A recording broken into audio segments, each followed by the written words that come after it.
Marian ഉടമ്പടി എടുത്ത് പ്രാർത്ഥിക്കുന്ന നമ്മുടെ ഓരോരുത്തരുടെയും ജീവിതത്തെ വിശുദ്ധീകരിക്കാനും ശക്തീകരിക്കാനും ആവശ്യമായിട്ടുള്ള തിരുവചനങ്ങൾ അച്ഛനിലൂടെ പ്രദാനം ചെയ്യപ്പെടാനുള്ള വലിയ കൃപയ്ക്ക് വേണ്ടി നമുക്ക് പ്രാർത്ഥിക്കാം. ഒപ്പം തന്നെ ഈ ആരാധനയിൽ വിവിധ സമയങ്ങളിൽ പങ്കെടുക്കാൻ പോകുന്ന മുഴുവൻ ദൈവമക്കളെയും ഈ അൾത്താരയിൽ നമുക്ക് ഒരു നിമിഷം സമർപ്പിച്ച് പ്രാർത്ഥിക്കാം.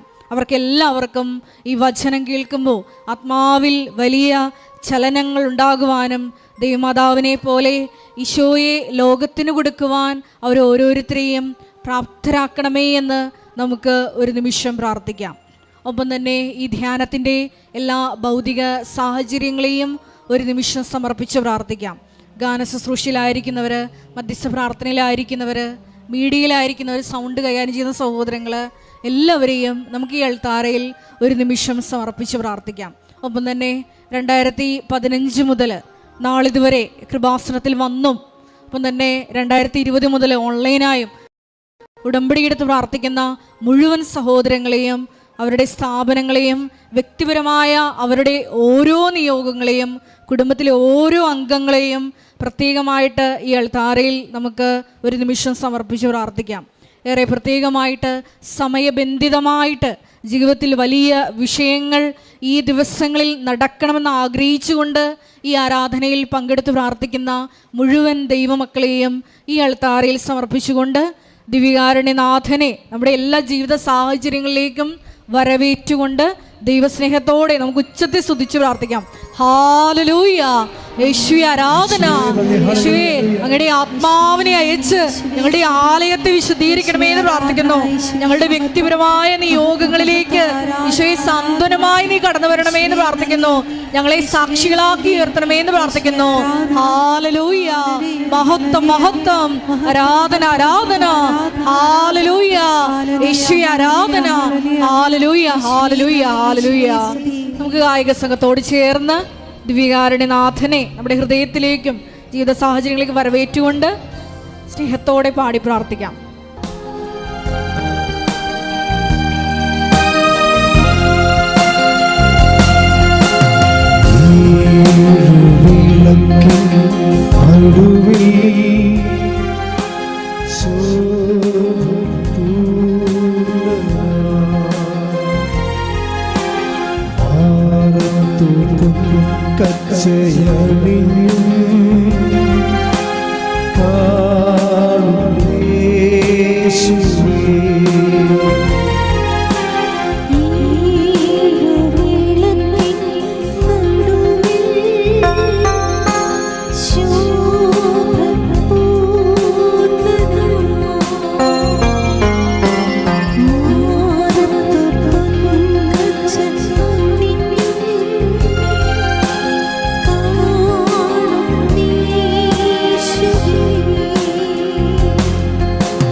പ്രവർത്തികളിലൂടെ തുടർന്നു കൊണ്ടുപോകുവാൻ ഈ ആരാധനയിലൂടെ ഉടമ്പടിയെടുത്തിരിക്കുന്ന ഞങ്ങൾ എല്ലാവരെയും അഭിഷേകം ചെയ്യണമേ. ഹല്ലേലൂയ ഹല്ലേലൂയ, മഹത്വം മഹത്വം,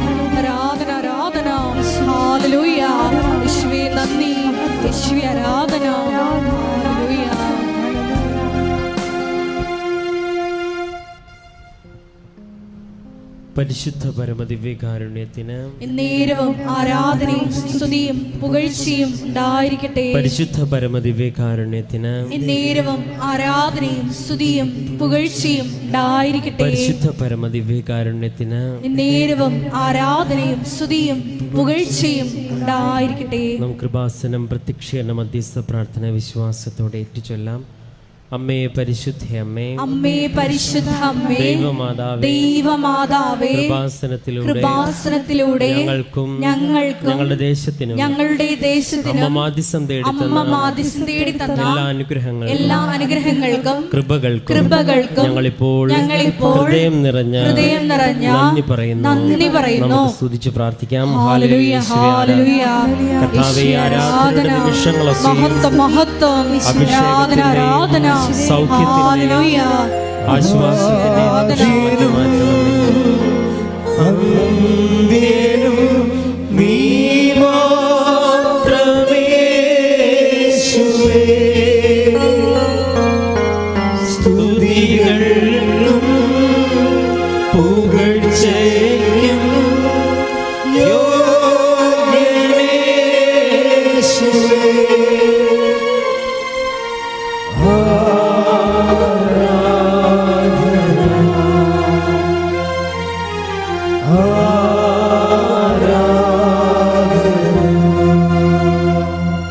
പരിശുദ്ധ പരമദിവ്യകാരുണ്യത്തിന് നേരവും ആരാധനയും സ്തുതിയും പുകഴ്ചയും ഉണ്ടായിരിക്കട്ടെ. പരിശുദ്ധ പരമദിവ്യകാരുണ്യത്തിന് നേരവും ആരാധനയും സ്തുതിയും പുകഴ്ചയും ഉണ്ടായിരിക്കട്ടെ. പരിശുദ്ധ പരമദിവ്യകാരുണ്യത്തിന് നേരവും ആരാധനയും സ്തുതിയും പുകഴ്ചയും ഉണ്ടായിരിക്കട്ടെ. അമ്മേ പരിശുദ്ധ അമ്മേ, അമ്മേ പരിശുദ്ധ അമ്മേ, ദൈവമാതാവേ, ദൈവമാതാവേ, 2004 ഡിസംബർ 7-ാം തീയതി ഉച്ച കഴിഞ്ഞ് 2:30 കൃപാസനത്തിൽ സംഭവിച്ച അമ്മയുടെ പ്രത്യക്ഷപ്പെടലിനെ കുറിച്ച് തിരുസഭയ്ക്ക് സമർപ്പിച്ചിരിക്കുന്ന പഠനരേഖകളുടെ വസ്തുനിഷ്ഠവും ദൈവശാസ്ത്ര അന്വേഷണ പഠനങ്ങൾ നടത്തി ആ പ്രത്യക്ഷപ്പെടലിലൂടെ പ്രകടമായ ദൈവമാതാവിന്റെ പ്രത്യേക കരുതലും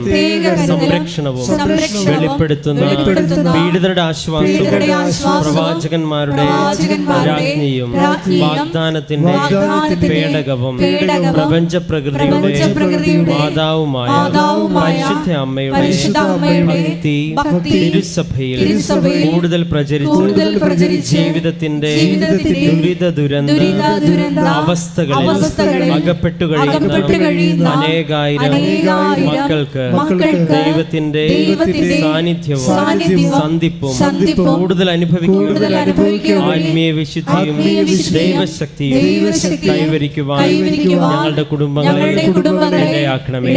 നമുക്ക് സ്തുതിച്ച് പ്രാർത്ഥിക്കാം. Hallelujah, hallelujah.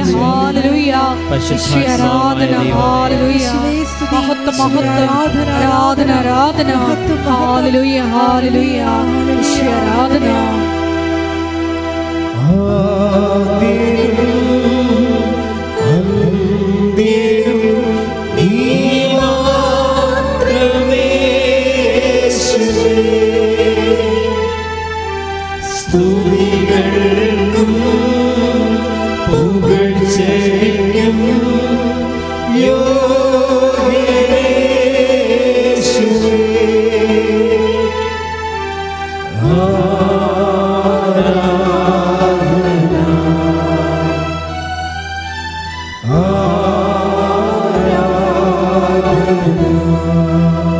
പരിശുദ്ധ പരമദിവ്യകാരുണ്യത്തിന് നേരവും ആരാധനയും സ്തുതിയും പുകഴ്ചയും ഉണ്ടായിരിക്കട്ടെ. പരിശുദ്ധ പരമദിവ്യകാരുണ്യത്തിന് നേരവും ആരാധനയും സ്തുതിയും പുകഴ്ചയും ഉണ്ടായിരിക്കട്ടെ. പരിശുദ്ധ പരമദിവ്യകാരുണ്യത്തിന് നേരവും ആരാധനയും സ്തുതിയും പുകഴ്ചയും ഉണ്ടായിരിക്കട്ടെ. അമ്മേ പരിശുദ്ധ അമ്മേ, അമ്മേ പരിശുദ്ധ അമ്മേ, ഭൂസ്വർലോകങ്ങളുടെ രാജ്ഞിയായ അങ്ങേക്ക് ഭൗമ സംരക്ഷണത്തിനായി പ്രപഞ്ച പ്രകൃതിയെ തിരുസഭ പ്രതിഷ്ഠിക്കുവാൻ ഈ പ്രത്യക്ഷീകരണം വഴി ഇടയാക്കണമേ.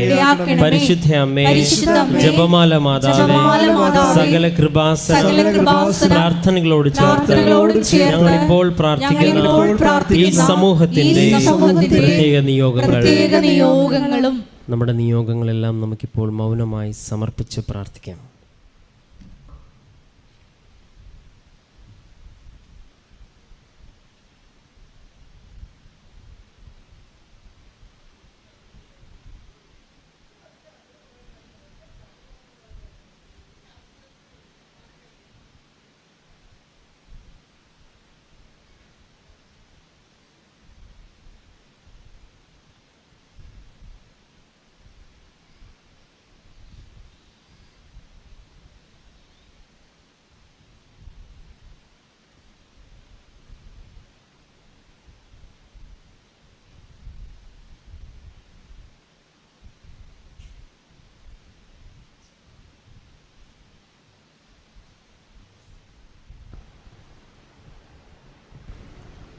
അമ്മയുടെ പ്രത്യക്ഷീകരണത്തിന്റെ ഈ അനുഗ്രഹവേളയിൽ ഞങ്ങൾക്ക് സാധിച്ചു തരുവാൻ കനിയണമേ. ആമേൻ. നമുക്ക് സ്തുതിച്ചു പ്രാർത്ഥിക്കാം. ഹല്ലേലൂയ, യേശുവേ ആരാധന. കർത്താവേ, ഇന്നേ ദിവസത്തിന്റെ അഭിഷേകവും ആശ്വാസവും വെളിപ്പെടുത്തലും നൽകുവാൻ കർത്താവേ നിമിഷത്തിൽ അങ്ങയുടെ ആത്മാവിനെ ഞങ്ങൾക്ക് നൽകണമേ.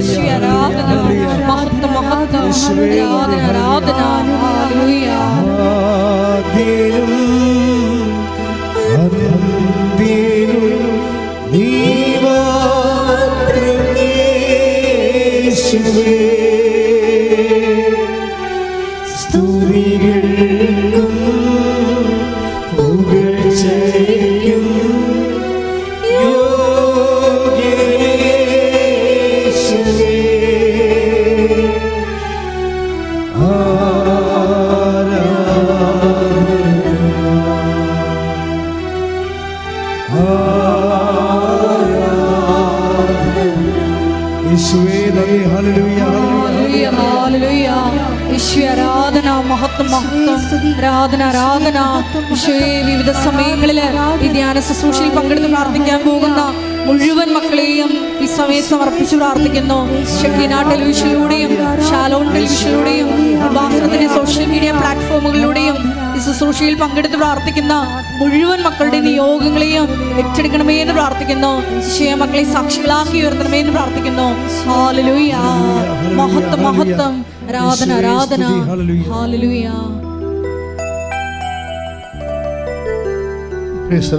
Praise the Lord. എല്ലാവരും എഴുന്നേൽക്കുക.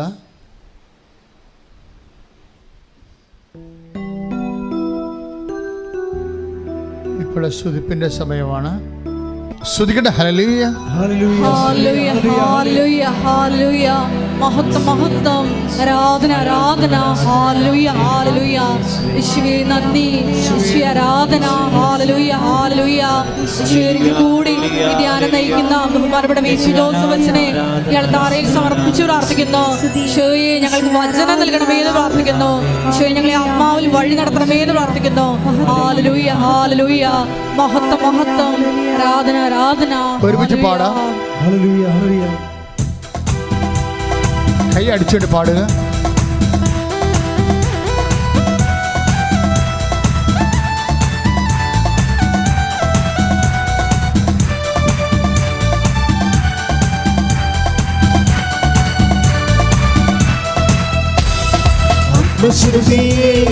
ഇറങ്ങി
നമുക്കിരിക്കാം. പരിശുദ്ധ പരമദിവ്യകാരുണ്യത്തിന് ആരാധനയും സ്തുതിയും പുകഴ്ചയും ഉണ്ടായിരിക്കട്ടെ. പരിശുദ്ധ പരമദിവ്യകാരുണ്യത്തിന് ആരാധനയും സ്തുതിയും പുകഴ്ചയും ഉണ്ടായിരിക്കട്ടെ. പരിശുദ്ധ പരമദിവ്യകാരുണ്യത്തിന് ആരാധനയും സ്തുതിയും പുകഴ്ചയും ഉണ്ടായിരിക്കട്ടെ. എൻ്റെ പ്രിയപ്പെട്ടവരെ,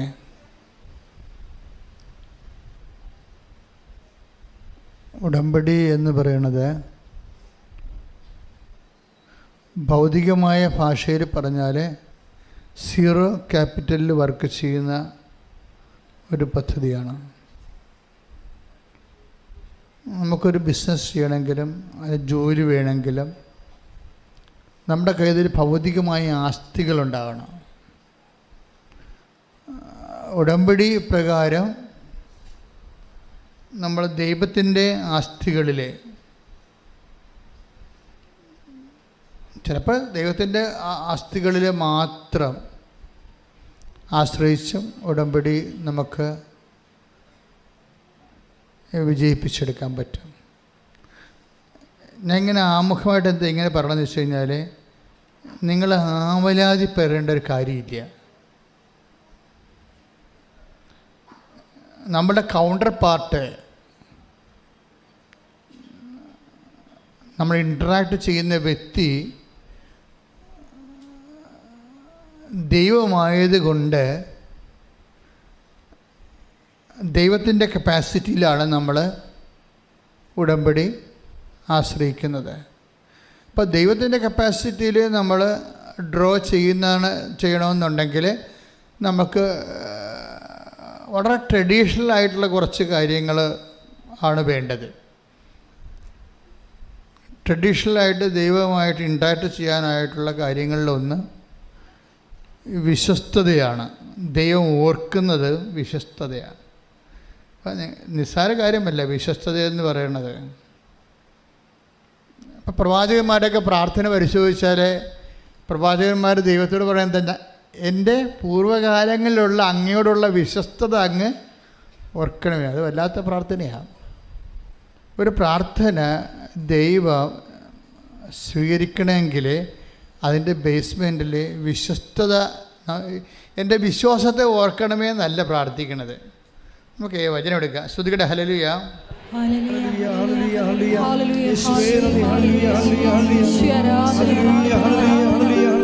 ഈ എസക്കിയ രാജാവിനെയാണ്. എസക്കിയായുടെ രോഗശാന്തി നമ്മളുടെ ഉടമ്പടിയുടെ ഒരു പ്രധാനപ്പെട്ട സബ്ജക്റ്റാണ്. നിങ്ങൾ ഉടമ്പടിയുടെ പഴയ പുസ്തകം ആണ് കയ്യിലിരിക്കണമെങ്കിൽ അതിലുണ്ട്. ആദ്യം ഞാൻ ഉടമ്പടി പുസ്തകം എഴുതുന്ന ഒരു കാലം 2016 കാലഘട്ടങ്ങളിൽ കർത്താവ് വളരെ ക്ലാസിക്കലായിട്ട് കുറച്ച് ഉദാഹരണം എനിക്ക് തന്നു. ഉടമ്പടി എഴുതിക്കൊണ്ടിരിക്കുന്ന സമയത്താണ് അതെല്ലാം മനസ്സിൽ ഓർപ്പിച്ച് വന്നിട്ട് ഞാൻ അപ്പം തന്നെ എഴുതിയത്. അപ്പം അതിനകത്ത് ഒന്ന് ഹെസക്കിയായുടെ രോഗശാന്തിയാണ്. എന്തുകൊണ്ട് നീ ഉപ്പ് ഉപയോഗിക്കുന്നു, എന്തുകൊണ്ട് നീ തൈലം ഉപയോഗിക്കുന്നു. ഇപ്പോൾ ഉപ്പിനെക്കുറിച്ചും തൈലത്തെക്കുറിച്ചൊക്കെ എഴുതിക്കൊണ്ടിരിക്കുകയാണ്. എനിക്കറിയത്തില്ല, എന്നോട് ഉപ്പിനെക്കുറിച്ച് പറഞ്ഞിട്ടുണ്ട്, തൈലത്തെക്കുറിച്ചൊക്കെ പറഞ്ഞുകൊണ്ടിരിക്കുന്നുണ്ട്. മനസ്സിൽ ആത്മാവ് ഇങ്ങനെ തെളിയിച്ചിട്ടുണ്ട്. പക്ഷേ എൻ്റെ മനസ്സിലേക്കാണ് ഇതൊക്കെ ഉപയോഗിക്കുമ്പോൾ എന്തുകൊണ്ട് എന്ന് ജനങ്ങൾ ചോദിച്ചാൽ ഞാൻ എന്ത് പറയും? ഞാൻ തിരിച്ചു ചോദിക്കും മനസ്സിൽ, കർത്താവ് ഉപ്പ് ഉപയോഗിച്ച് എന്തുകൊണ്ടാണെന്ന് ജനം ഉപയോഗിച്ച് ചോദിച്ചാൽ നമ്മൾ എന്ത് പറയും? തൈലം ഉപയോഗിക്കാൻ പറഞ്ഞിരിക്കണത് നമ്മൾ എന്തുകൊണ്ടാണ് തൈലം ഉപയോഗിക്കേണ്ടതെന്ന് ജനങ്ങൾ നിങ്ങളോട് ചോദിച്ചാൽ, ജനങ്ങൾ എഡ്യൂക്കേറ്റഡാണ്. പകുതിയുള്ള ആൾക്കാർ ഇപ്പോൾ നോക്കാം ഇവിടെ തന്നെ വരുന്നത് മെഡിക്കൽ ഫീൽഡിലുള്ളവരാണ്. അപ്പോൾ ശാസ്ത്രീയമായിട്ട് വിഷയങ്ങൾ പഠിച്ചിട്ടുള്ള ആൾക്കാരാണ്. അപ്പോൾ അവരിങ്ങനെ ഓരോരോ ചോദ്യങ്ങൾ ചോദിച്ചാൽ നമ്മൾ എന്ത് പറയും എന്നൊക്കെ എൻ്റെ മനസ്സിലെ ഒരു ആന്തരികമായ നിശബ്ദമായ ആശങ്കകളിലാണ് ഞാൻ എഴുതിക്കൊണ്ടിരിക്കുമ്പോഴൊക്കെ കർത്താവ് എനിക്കൊരു ബിംബങ്ങൾ കാണിച്ചു തരുമായിരുന്നു. അതിലൊന്നാണ് എസക്കിയ കാണിച്ചു. എസക്കിയ രാജാവാണ് അദ്ദേഹം. പക്ഷെ അദ്ദേഹത്തിന് പെട്ടെന്ന് രോഗം വന്നു. എസക്കിയ രോഗം വന്ന് അദ്ദേഹം കിടപ്പിലാകുമ്പോൾ ആമോസിൻ്റെ മകൻ ഏഷ്യ ദീർഘദർശി വന്നിട്ട് എസക്കിയ രാജാവിനോട് പറയും, നിൻ്റെ സമയം തീരാറായി, നീ ബാലൻസ് ഷീറ്റൊക്കെ പരിശോധിച്ചിട്ട് കുടുംബകാര്യങ്ങൾ സെറ്റ് ചെയ്യാൻ പറയും. കൊടുക്കാനുള്ളവർക്ക് കൊടുക്കാനും വാങ്ങിക്കാനുള്ളവർക്ക് വാങ്ങിക്കാനും ഒക്കെ കൊടുത്തിട്ട് അത് കറക്റ്റ് ചെയ്യാൻ പറയും. അപ്പോൾ ഹെസക്കിയ സങ്കടപ്പെട്ട് ഭിത്തിയിലേക്ക് തിരിഞ്ഞിട്ട് കണ്ണീരോടെ പ്രാർത്ഥിക്കും. കരീന് ദിവസങ്ങൾ എണ്ണിയിരിക്കുകയല്ലേ. അപ്പോൾ തൻ്റെ കാര്യസ്ഥതയും കണക്കും ഒക്കെ ഓഡിറ്റ് ചെയ്ത് കറക്റ്റ് ചെയ്യാൻ വേണ്ടി പറഞ്ഞിരിക്കുകയാണ്. പ്രവാചകന് അരുളപ്പാടുണ്ടാകുന്നതാണ്. അപ്പോൾ അദ്ദേഹം കണ്ണീർ വാർത്ത് ഭിത്തിയിലേക്ക് നോക്കി, കർത്താവേ എന്ന് പറഞ്ഞിട്ട് പുള്ളിക്ക് എന്ത് പറയണമെന്ന് അറിയത്തില്ല. കാര്യം ടൈം കഴിഞ്ഞല്ലോ. അപ്പോൾ അതുകൊണ്ട് എന്ത് പറഞ്ഞിട്ടാണ് കർത്താവിൻ്റെ മനസ്സൊന്ന് ഇളകി. പുള്ളിക്കൊരു 10 കൊല്ലം കൂടി കിട്ടിയാൽ കൊള്ളാവുന്നുണ്ട്. പക്ഷെ അതിന് എന്ത് പറഞ്ഞ് പ്രാർത്ഥിക്കും? അതാണ് അദ്ദേഹത്തിൻ്റെ പ്രശ്നം. 10 കൊല്ലം കൂടി കിട്ടിയാൽ കൊള്ളാവുന്നുണ്ട്, പക്ഷെ അതിന് എന്ത് പറഞ്ഞ് പ്രാർത്ഥിക്കാം? പക്ഷെ അദ്ദേഹം പ്രാർത്ഥിച്ച പ്രാർത്ഥന അതിലൊന്ന് ആദ്യത്തേത് എസക്കിയ പ്രാർത്ഥിക്കുന്നത് 38:2 വായിച്ച് ശ്രുതികടെ ഹല്ലേലൂയ. 38:2 ഹെസക്കിയ ചുമരിൻ്റെ നേരെ തിരിഞ്ഞ് കർത്താവിനോട് പ്രാർത്ഥിച്ചു. കർത്താവെ, ഞാൻ വിശ്വസ്തയോടും പൂർണ്ണ ഹൃദയത്തോടും കൂടെ അങ്ങയുടെ മുൻപിൽ വ്യാപരിച്ചുവെന്നും അങ്ങേക്ക് പ്രീതികരമായത് എപ്പോഴും അനുവർത്തിച്ചുവെന്നും അങ്ങ് ഇപ്പോൾ അനുസ്മരിക്കണമേ. ഇത് അതായത് നമ്മളെക്കുറിച്ച്, ഇതാണ് നമ്മുടെ ആസ്തി എന്ന് പറയുന്നത്. നമ്മളെക്കുറിച്ച് അത്യാഹിത കഥ. ഇപ്പോൾ അദ്ദേഹത്തിന് ആയുസിൻ്റെ പ്രശ്നമാണ്, നമുക്ക് ജോലിയുടെ പ്രശ്നമാകാം, ചിലപ്പോൾ വീടിൻ്റെ പ്രശ്നമാകാം, ചിലപ്പോൾ വിവാഹത്തിൻ്റെ പ്രശ്നമാകാം, ഇപ്പം നമുക്ക് വേറെ പ്രശ്നങ്ങളാകാം. പക്ഷെ നമ്മൾ ദൈവതിരുസന്നിധിയിൽ ആസ്തികളെ ഡ്രോ ചെയ്യുന്നതിന് ആദ്യം പ്രാർത്ഥിക്കേണ്ട പ്രാർത്ഥനയുടെ ഒരു രൂപമാണിത്. എന്താണ് പറയണത്? 38:2 ഹെസക്കിയ ചുമരിൻ്റെ നേരെ തിരിഞ്ഞ് കർത്താവിനോട് പ്രാർത്ഥിച്ചു. എന്താ പ്രാർത്ഥിച്ചത്? കർത്താവേ, ഞാൻ വിശ്വസ്തയോടും. ഒന്നാമത്തെ കാര്യം എന്താണ്? വിശ്വസ്തത. രണ്ടാമത്തെ കാര്യം വിശ്വസ്തയോടും അതുപോലെ തന്നെ പൂർണ്ണ ഹൃദയത്തോടും കൂടെ. ഇത് രണ്ടും പ്രധാനപ്പെട്ട വിഷയമാണ്. ഉടമ്പടി പെട്ടെന്ന് കത്താനുള്ള നമ്മൾക്ക് ക്രമീകരിക്കാനുള്ള 2 കാര്യങ്ങളാണ്. ഒന്ന് വിശ്വസ്തത, രണ്ടാമത്തത് ഹൃദയത്തിൻ്റെ പൂർണ്ണത. നമ്മളൊരു ഹാഫ് മൈൻഡായിട്ട് ചില ആൾക്കാർ ചെയ്യും. ചെയ്യുമ്പോൾ അറിയാൻ പറ്റും. ദൈവത്തിനെ ഹാഫ് മൈൻഡായിട്ട് ചെയ്യണത് കയൻ്റെ ബലി പോലെ റിജക്റ്റ് ചെയ്യപ്പെടാൻ സാധ്യതയുണ്ട്. നിങ്ങൾ ഈ മാതപ്പിന് പിടിച്ച പോലെ തണ്ട് പത്രം ആർക്ക് കൊടുക്കാനാണ്, എപ്പോൾ കൊടുക്കും, ഏത് ആശുപത്രി പോകാനാണ്, അവർ വല്ലതും പറയുക, ഇങ്ങനെയൊക്കെ പിച്ചുമ്പയും പറഞ്ഞ് പ്രാന്തികളെപ്പോലെ പ്രേക്ഷിത പ്രവർത്തനം ചെയ്യത്തില്ലേ? ഹാഫ് മൈൻഡാണത്. അത് കായൻ്റെ ബലി പോലെ റിജക്റ്റഡ് ആവും. കാര്യം നിങ്ങളുടെ ഈ കാട്ടിക്കൂട്ടൽ കൊണ്ട് ദൈവത്തിന് പ്രത്യേകിച്ച് കാര്യങ്ങളൊന്നുമില്ല. ദൈവം നോക്കണത് നിങ്ങൾ ഫിഡേലാണോ എന്ന് നോക്കും. ഈ ചെയ്യുന്ന ആളിനെ എന്ത് ചെയ്തു എന്നല്ല. നമ്മളെപ്പോഴും അച്ഛൻ നിങ്ങളോട് പറഞ്ഞിരിക്കുന്ന വിഷയമുണ്ട്. എന്താണ്? എന്ത് ചെയ്തു എന്നതിനേക്കാൾ ഉപരി എന്ത് സ്പിരിറ്റ് കൊണ്ട് ചെയ്തു എന്നാണ്. അത് എപ്പോഴും ദൈവത്തിൻ്റെ തിരുസേനി വരുമ്പോൾ നമ്മൾ എന്ത് ചെയ്തു എന്നല്ല പ്രശ്നം. അത് ചെയ്തപ്പോൾ വാട്ട് സ്പിരിറ്റ് ലീഡ്സ് യു. കർത്താവും വന്നപ്പോൾ ചോദിച്ച ചോദ്യം അതാണ്. അങ്ങനെ ചെയ്തപ്പോൾ എന്തരൂപിയാണ് നിങ്ങളെ നയിച്ചത്? അത് ഭയങ്കര സീരിയസ് വിഷയമാണ്. എന്തരൂപിയാണ് നിങ്ങളെ ഓരോ കാര്യങ്ങൾ ചെയ്യാൻ പ്രേക്ഷിത പ്രവർത്തനം ചെയ്യുമ്പോൾ എന്തരൂപിയാണ് നിങ്ങളെ നയിച്ചത് എന്ന് വെച്ച് കഴിഞ്ഞാൽ ദൈവസ്നേഹം കൊണ്ട് നമുക്ക് ചെയ്യാൻ പറ്റും, ദൈവത്തോടുള്ള കടുത്ത സ്നേഹം കൊണ്ട് ചെയ്യാൻ പറ്റും. വല്ലപാടും ചെയ്ത് ഒപ്പിച്ചിട്ട് വിസ പ്രോസസ്സിങ് ത്വരിതപ്പെടുത്തി ചെയ്യാൻ പറ്റും, ത്വരിതപ്പെടുത്താൻ വേണ്ടി ചെയ്യാം.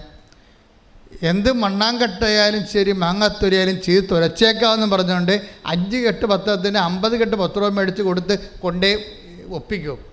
ചിലപ്പോൾ നിങ്ങൾ 50 കെട്ട് പത്രമൊക്കെ മേടിച്ച് കൊടുക്കണത് എന്താ ഉദ്ദേശിക്കണത്? ദൈവത്തിന് എന്നാ പ്രസാദമാണോ ഉണ്ടാകാൻ പോണത്, എന്തെങ്കിലും ചെയ്തായാലും ശരി നമ്മുടെ കാര്യം എന്ന വസ്തു വിറ്റ് കിട്ടിയാൽ മതി എന്ന്. അതാണ് വാട്ട് സ്പിരിറ്റ് ലീഡ്സ് യു. അവിടെ പ്രോബ്ലം ഇതാണ്. ചിലപ്പോൾ ഒരു ദിവസം, ഇപ്പോൾ കഴിഞ്ഞ ദിവസത്തെ ഒരു സാക്ഷ്യം നമ്മൾ ഞെട്ടിച്ച് കളഞ്ഞത്, ഒരു ഗർഭിണി ചേച്ചി 10 കിലോമീറ്റർ സഞ്ചരിച്ച് കൊണ്ടൊരു പത്രം കൊടുക്കാൻ പോയി ഒരു വീട്ടിൽ. അവർക്കിത് ആവശ്യമാണ്, അവർ ദൈവത്തിലേക്ക് വരണം. അതെന്ത് രൂപയാണത്? ഗർഭിണിക്ക് നടക്കാൻ തന്നെ പാടാണ്. ഗർഭിണി ചേച്ചി ഒരു പത്രം കൊടുക്കാൻ വേണ്ടി 10 കിലോമീറ്റർ സഞ്ചരിച്ച് പോയിരിക്കുകയാണ്. എന്താണ്? ആ വീട്ടിലേക്ക് കൊടുക്കണം. എന്താണ്? അവർ കർത്താവിനെ അറിയണം. അതെന്താണ്? അതെന്താ രൂപയാണ്?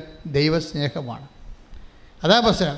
ചിലപ്പോൾ നിങ്ങൾ 10 കെട്ട് പത്രം കൊടുക്കുമായിരിക്കും, പക്ഷെ ഇത് എങ്ങനെയെങ്കിലും കൊടുത്ത് ചെന്ന് എണ്ണം തികച്ചിട്ട് അതുവഴി നമ്മുടെ വിസ പ്രോസസ്സിങ് ത്വരിതപ്പെടുത്തുക, പരീക്ഷ ജയിക്കുക എന്ന് പറയുമ്പോൾ നിങ്ങൾ സ്നേഹിക്കുന്നത് ആരെ? നിങ്ങളെ തന്നെയാണ്, ദൈവത്തെ അല്ല. ദൈവത്തിന് അതറിയാം, അഭ്യാസം അറിയാം. നിങ്ങളെ തന്നെയാണ്. നിങ്ങളെങ്ങനെ കരകയറാൻ വേണ്ടി, കാര്യം കാണാൻ വേണ്ടി കാഴ്ചക്കാലം പിടിക്കണമെന്ന് പറഞ്ഞതുപോലെ ദൈവത്തിൻ്റെ കാലെ പിടിച്ചേക്കാണ്. അത് ദൈവസ്നേഹമല്ല ശരിക്കും പറഞ്ഞു. നിങ്ങളുടെ വിഷയത്തോടുള്ള സ്നേഹമാണ്. അപ്പോൾ ദൈവത്തിന് അറിയാൻ പറ്റും. അത് അതാണ് യെസക്കിയ പ്രാർത്ഥിക്കണം. ഒന്നിനു വായിച്ചോളൂ. യെസക്കിയ 2:32. കർത്താവേ, ഞാൻ വിശ്വസ്തയോടും പൂർണ്ണ ഹൃദയത്തോടും കൂടെ അങ്ങയുടെ മുൻപിൽ വ്യാപരിച്ചുവെന്നും അങ്ങേക്ക് പ്രീതികരമായത് എപ്പോഴും അനുവർത്തിച്ചുവെന്നും അങ്ങിപ്പോൾ അനുസ്മരിക്കണമേ. ദൈവത്തിന് പ്രീതികരമായെന്ന് വെച്ച് കഴിഞ്ഞാൽ അത് ദൈവത്തിൻ്റെ ദൈവത്തിൻ്റെ പ്രീതികരമായിട്ട് എങ്ങനെ നമ്മൾ ജീവിക്കണത്? അത് വിൽ ഓഫ് ഗോഡ് ആണോ നോക്കണം. അതാണ് ദൈവത്തിന് പ്രീതി എന്ന് പറയണത്. ദൈവത്തിൻ്റെ ഇപ്പം നമ്മളിത് മുഴുവൻ പോണത് നിങ്ങളുടെ പ്രീതികരമായ വിഷയങ്ങളായിട്ടാണ് ഇത് വരണത് 14. അപ്പോൾ ദൈവത്തിന് അറിയാം ഇത് നിങ്ങളുടെ വിഷയം നിറവേറ്റി കഴിഞ്ഞാൽ പിന്നെ നിങ്ങൾ ഉടമ്പടിയിൽ ഉണ്ടാകത്തില്ലെന്ന് ദൈവത്തിന് അറിയാം. കഴിഞ്ഞ ദിവസങ്ങളിൽ ഒരു ഫിലിം ഡയറക്ടർ ഇവിടെ വന്നിട്ടുണ്ടായിരുന്നു. അപ്പോൾ അയാൾ എന്നോടൊരു ചോദ്യമേ ചോദിച്ചുള്ളൂ. അയാൾ കുറേ നേരം ഇതിൻ്റെ അകത്ത് ഉടമ്പടി എടുക്കുന്നവരെ കണ്ട് നിൽക്കുകയാണ് അയാൾ. എന്നിട്ട് അയാളുടെ കൂടെ ഒരു അച്ഛൻ വന്നായിരുന്നു. അച്ഛൻ എന്നെ കയറി കണ്ടേച്ചും അച്ഛൻ പറഞ്ഞു, എൻ്റെ കൂടെ ഒരു ഡയറക്ടർ വന്നിട്ടുണ്ട്, അച്ഛനെ 1 മിനിറ്റ് സംസാരിക്കാവോ, വല്ല കുഴപ്പമുണ്ടോ എന്ന് ചോദിച്ചപ്പോൾ ഇല്ല വിളിക്കാൻ പറഞ്ഞു. അപ്പോൾ ഡയറക്ടർ വന്ന് എൻ്റെ മുമ്പിൽ ഇരിക്കുകയാണ്. എന്നിട്ട് അയാൾ എന്നോട് ഒരു ചോദ്യം ചോദിച്ചു. ഈ ഉടമ്പടി എടുക്കുന്ന കക്ഷികൾ ഉടമ്പടി ജീവിക്കുന്നുണ്ടോ അച്ഛാന്ന് ചോദിച്ചു. ഞാൻ എടുത്ത വായിക്കും പറഞ്ഞ് 15% എന്ന് പറഞ്ഞു. അതാണ് എൻ്റെ മനസ്സിൽ ഈശോ തന്നിരിക്കുന്ന 15%. അയാൾ ചോദിച്ചത് ഉടമ്പടി എടുത്ത വ്യക്തികൾ ഇപ്പോൾ സിനിമാ നടന്മാരും അതുപോലെ തന്നെ പൈലറ്റുമാരും അതുപോലെ തന്നെ ശാസ്ത്രജ്ഞന്മാരും വക്കീലന്മാരും ജഡ്ജിമാരും ഒക്കെ ഉടമ്പടി എടുത്തിട്ടുണ്ട്. അപ്പോഴേ സാധാരണ മനുഷ്യർ ഉടമ്പടി എടുത്തിട്ടുണ്ട്. അപ്പോൾ അവരുടെ ചോദ്യം ഇതാണ്: ഉടമ്പടി എടുത്ത വ്യക്തികൾ ഉടമ്പടി ജീവിക്കുന്നുണ്ടോ? അവരുടെ പിന്നീടുള്ള അവരുടെ ജീവിതം എങ്ങനെയാണെന്ന് ചോദിച്ചു. പിന്നീടുള്ളവരുടെ ജീവിതം എങ്ങനെയാണ്, അതാണ് ചോദ്യം. അച്ഛനല്ല ചോദിച്ചത്, അൽമേനിയാണ്, ഒരു വിശ്വാസിയാണ് ചോദിച്ചത്. അപ്പം ഞാൻ എടുത്ത വായിക്കുക, ഞാൻ ചിന്തിച്ചല്ല മറുപടി പറഞ്ഞു, എടുത്ത കാര്യം എനിക്ക് റെഡിമെയ്ഡ് ആൻസർ അതിനതുണ്ട്. ഞാൻ പിന്നെ 15% ഉടമ്പടി ജീവിക്കുന്നുണ്ട്, ബാക്കി 80% പോക്കാണെന്ന് പറഞ്ഞു. 85% സംബന്ധിച്ചിടത്തോളം അപ്പോഴുള്ള ഉടമ്പടിയും അപ്പോഴുള്ള പ്രാർത്ഥനയും അതിൻ്റെ ഒരു കാര്യം കാണലും കണ്ടു കഴിഞ്ഞാൽ പിന്നെ അവർ പഴയ അവരുടെ ജീവിതത്തിലേക്ക് പോകും തിരിച്ച്. ഇത് ദൈവത്തിന് അറിയാം, ദൈവത്തിന് അതുകൊണ്ട് പക്ഷേ നിങ്ങളുടെ കണ്ണീരും കരച്ചിലും കണ്ടുമ്പോൾ ജീവിച്ച് പോട്ടോ എന്ന് വിചാരിച്ചുകൊണ്ട് ദൈവം അത് ചെയ്തു തരണമെന്നേ ഉള്ളൂ. പക്ഷെ നാളെ കാര്യങ്ങളൊരു പ്രശ്നം ഉണ്ടായാൽ നിങ്ങൾക്ക് പ്രാർത്ഥിക്കാൻ പറ്റത്തില്ല. എന്താ കാര്യം? പ്രാർത്ഥിക്കണമെങ്കിൽ ഇങ്ങനെ പ്രാർത്ഥിക്കാൻ പറ്റത്തുള്ളൂ. നമ്മൾ ഭൂതകാലത്തെ നമ്മൾ അഡ്രസ്സ് ചെയ്തുകൊണ്ട് ദൈവത്തോട് പ്രാർത്ഥിക്കാൻ പറ്റത്തുള്ളൂ. ഭൂതകാലത്തെ അഡ്രസ്സ് ചെയ്തുകൊണ്ട്, അതാണ് ആസ്തി എന്ന് പറയണത്. ഭൂതകാലം എന്ന് പറയുന്നത് കഴിഞ്ഞുപോയ കാലം. കഴിഞ്ഞുപോയ കാലത്തെ അഡ്രസ്സ് ചെയ്യുമ്പോൾ അത് വളരെ വളരെ ഈടിറ്റതായിരിക്കണം. ഇപ്പോൾ എസക്കിയ എന്താ പ്രാർത്ഥിക്കണത്? എൻ്റെ കഴിഞ്ഞുപോയ കാലം അത് വിശ്വസ്തതയുടെ കാലമായിരുന്നു. എൻ്റെ കഴിഞ്ഞുപോയ കാലം അത് പൂർണ്ണ ഹൃദയത്തോടെ അങ്ങേ സ്നേഹിച്ച കാലമായിരുന്നു. അത് നീ ഇപ്പോൾ ഓർക്കണം, വർത്തമാന കാലത്ത് ഓർക്കണം. ദൈവം വർത്തമാന കാലത്ത് ഓർക്കേണ്ടത് ഭൂതകാലത്തെ വിശ്വസ്തതയാണ്.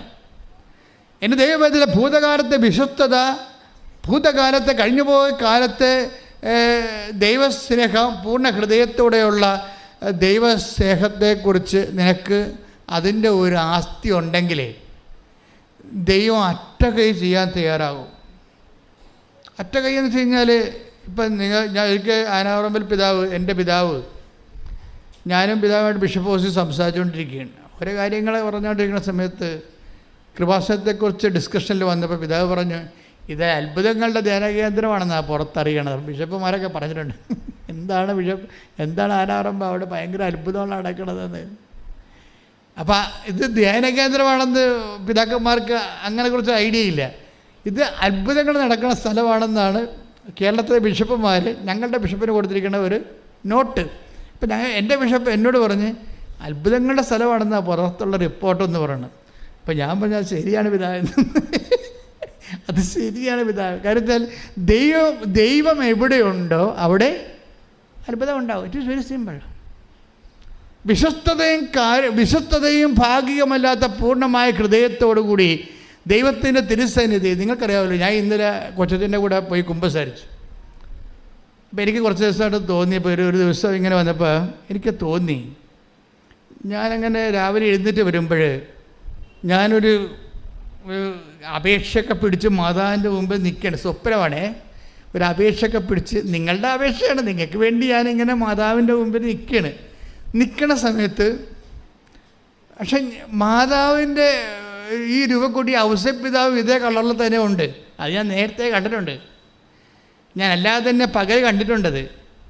പക്ഷെ സ്വപ്നത്തിൽ വീണ്ടും വന്നു. ഔസേപ്പിതാവും മാതാവും കണ്ണടച്ച് എൻ്റെ അപേക്ഷ ഗൗനിക്കാതെ ഇങ്ങനെ ഉറങ്ങിക്കൊണ്ട് നിൽക്കണം. അപ്പോൾ രാവിലെ എഴുന്നേറ്റപ്പോൾ ഞാൻ ഡെസ്പായി. അപ്പോൾ എന്തോ കുഴപ്പമുണ്ടല്ലോ എന്ന് വിചാരിച്ചു. അപ്പോൾ ഇനി ജനങ്ങളുടെ കുഴപ്പമാണെങ്കിൽ ഞങ്ങൾക്കത് ഇവിടെ പ്രാർത്ഥിച്ച് തീർക്കാൻ പറ്റും. മധ്യസ്ഥ പ്രാർത്ഥന സ്ട്രോങ് ആക്കാൻ കഴിഞ്ഞാൽ എക്സിക്യൂട്ടീവ് വിളിച്ചു കൂട്ടി ഉടനെ മധ്യസ്ഥ പ്രാർത്ഥന സ്ട്രോങ് ആക്കാൻ പറഞ്ഞു. പിന്നെ ഞാൻ ഓർത്ത് ഇനി എൻ്റെ കുഴപ്പമല്ലോ ആണെന്ന് വെച്ചാൽ ഞാൻ ഉടനെ കുറച്ച് ദിവസമായി കുമ്പസാരിച്ചിട്ട് ഞാൻ പോയി കുമ്പസാരിക്കാതെ കുമ്പസാരിച്ചു. അപ്പോൾ എന്താ പ്രശ്നം വെച്ച് കഴിഞ്ഞാൽ, പണ്ട് ഞാൻ അതായത് 460 രൂപയ്ക്ക് ഓട്ടോറിക്ഷയ്ക്ക് പോയി കുമ്പസാരിച്ചിട്ടുണ്ട്. 460. അന്ന് ഉടമ്പടിയൊന്നും ദൈവം തന്നിട്ടില്ല. ഒരു ഓട്ടോറിക്ഷ പിടിച്ച് ഓരോ പള്ളികളിൽ നടക്കുകയാണ്. അച്ഛനില്ല അവിടെ, കുമ്പസാരിക്കാൻ വേണ്ടി നടക്കുകയാണ്. അപ്പോൾ എനിക്ക് സ്വന്തമായിട്ട് വണ്ടി ഓടിക്കണ പരിപാടി പണ്ട് പോലെ ഇല്ല. ആരെങ്കിലും കൊണ്ടുപോകാനാണ് പോണത്. അപ്പോൾ അന്ന് ആരുമില്ല കൊണ്ടുപോകാൻ. അപ്പോൾ ഓരോ ഓട്ടോറിക്ഷ പിടിച്ച് എന്തിനാണ് കുമ്പസാരിക്കാൻ പോകാനാണ്. അപ്പോൾ അടുത്ത ഒരു ആശ്രമത്തിൽ ചെന്ന്, അവിടെ അച്ഛനില്ല. പിന്നെ അവിടുന്ന് വേറെ ആശ്രമത്തിൽ പോയി, അവിടെ അച്ഛനില്ല. ആശ്രമം ഉള്ള പാട്ടിൽ പോയി അച്ഛനെ കണ്ടുപിടിച്ചപ്പോൾ 460 രൂപയെ ഓട്ടോറിക്ഷ. അപ്പം ഇത് 460 രൂപയ്ക്ക് കുമ്പസാരിക്കേണ്ട വല്ല കാര്യമുണ്ട്? എന്താ, നമ്മളധികം പാപസാഹചര്യങ്ങളല്ലല്ലോ ജീവിക്കണത്, കർത്താവിൻ്റെ ജോലി തന്നെയാണല്ലോ എപ്പോഴും ചെയ്യണത്. അപ്പോൾ പക്ഷേ എങ്കിലും ഞാൻ കുമ്പസാരിക്കാൻ വേണ്ടി 460 രൂപ പിടിച്ച് ഓട്ടോറിക്ഷ പിടിച്ച് പോകുമ്പോൾ അതിനാണ് വിശ്വസ്തത എന്ന് പറയണത്. അതിനാണ് അമ്മമല പ്രത്യക്ഷപ്പെട്ടിട്ടുണ്ടെങ്കിലേ അതിന് കാരണങ്ങളുണ്ട്. അതിൻ്റെ ഒരു കാരണമെന്ന് വെച്ച് കഴിഞ്ഞാൽ ഇപ്പോൾ ദുരന്തമുണ്ടാകാം. ഇപ്പം ഞാൻ കഴിഞ്ഞ ദിവസം ക്ലീനേഴ്സോട് സംസാരിക്കുകയായിരുന്നു. ഒരു കാര്യമെന്ന് പറയണത്, ദൈവം എന്നോട് പറഞ്ഞു അമ്മമാർ പ്രത്യക്ഷപ്പെട്ടതിന് ശേഷം എന്താ പറഞ്ഞത്? ദുരന്തമുണ്ടാകാൻ പോണ് പ്രാർത്ഥിക്കണമെന്ന്. അപ്പോൾ ഞാനത് ബുദ്ധിപൂർവ്വം എടുക്കുന്ന ആളല്ല. ഞാൻ ദൈവം എന്താ പറയണത് അത് അതുപോലെ നടപ്പിലാക്കും. എനിക്കറിയാം ഇത് അച്ഛന്മാരൊക്കെ എന്നെ കളിയാക്കും, ഇതിങ്ങർക്ക് വട്ടുപോലെ തോന്നിയതാണ്, സ്വപ്നം കണ്ടതായിരിക്കും. ഇപ്പം ഇന്നലെ കണ്ണൻ എന്നും പറഞ്ഞൊരുത്തൻ, അവൻ കത്തോലിക്കൊന്നും അല്ല കേട്ടാ, അവൻ ക്രിസ്ത്യാനിയല്ല. കണ്ണൻ്റെ സാക്ഷ്യം എന്താണെന്ന് അറിയാമോ? പണ്ട് ഞാനിവിടെ സാക്ഷ്യം പറഞ്ഞതാണ്. കണ്ണൻ മലബാറുകാരനാണ്. കണ്ണൻ പറയണത് പണ്ട് ഞാനിവിടെ സാക്ഷ്യം പറഞ്ഞതാണ്. അന്ന് ഞാൻ പറഞ്ഞത് ഉടമ്പടി ആധ്യാത്മികതയുടെ ഒരു സ്കൂളാണെന്നാണ് പറഞ്ഞത്. പക്ഷേ ഇന്ന് ഞാൻ പറയണത് അതല്ല. ഉടമ്പടി എന്ന് പറയണത് നിത്യതയുടെ താക്കോലാണെന്ന്. ശ്രദ്ധിക്കട്ടെ. ഹല്ലേലൂയ, യേശു ഹല്ലേലൂയ, ഹല്ലേലൂയ, ഹല്ലേലൂയ. യേശുവേ, നിത്യജീവനിലേക്ക് ഞങ്ങളെ നയിക്കുന്ന ഉടമ്പടി എന്ന വലിയ പദ്ധതിക്ക് നന്ദി പറയുന്നു. സ്വർഗ്ഗീയ പിതാവിന്റെ സ്നേഹത്തിന് നന്ദി പറയുന്നു. ഹല്ലേലൂയ, മഹത്വം, മഹത്വം.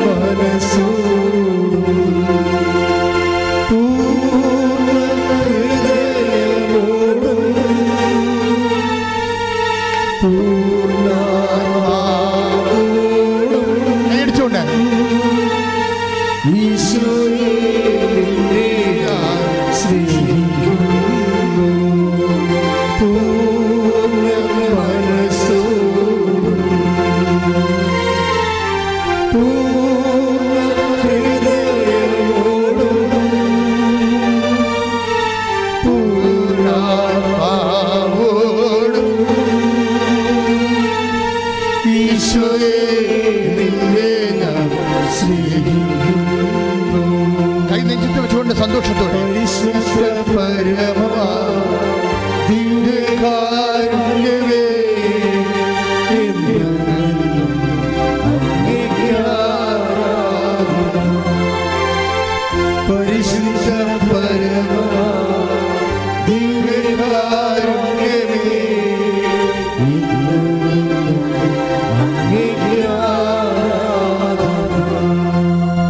പരമദിവ്യകാരുണ്യത്തിന്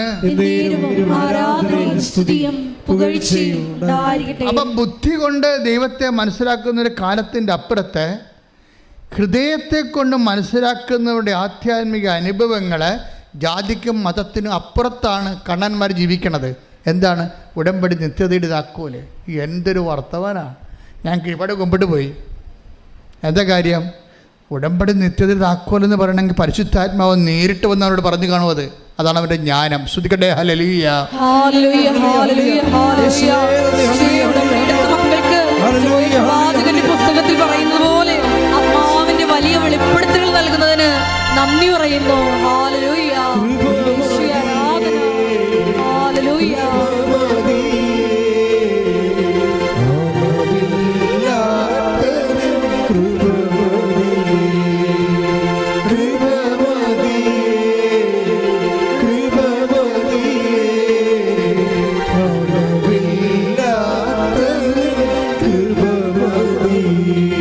പരിശുദ്ധ പരമ ദിവ്യകാരുണ്യത്തിന്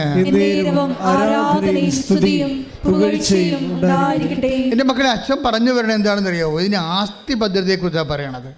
അത് നിങ്ങൾക്ക് അതായത് ദൈവസ്നേഹ, ദൈവത്തോടുള്ള ആർദ്രമായ, ദൈവത്തിന് വേണ്ടി ജീവിക്കണം. ദൈവത്തിന് വേണ്ടി ജീവിക്കണം.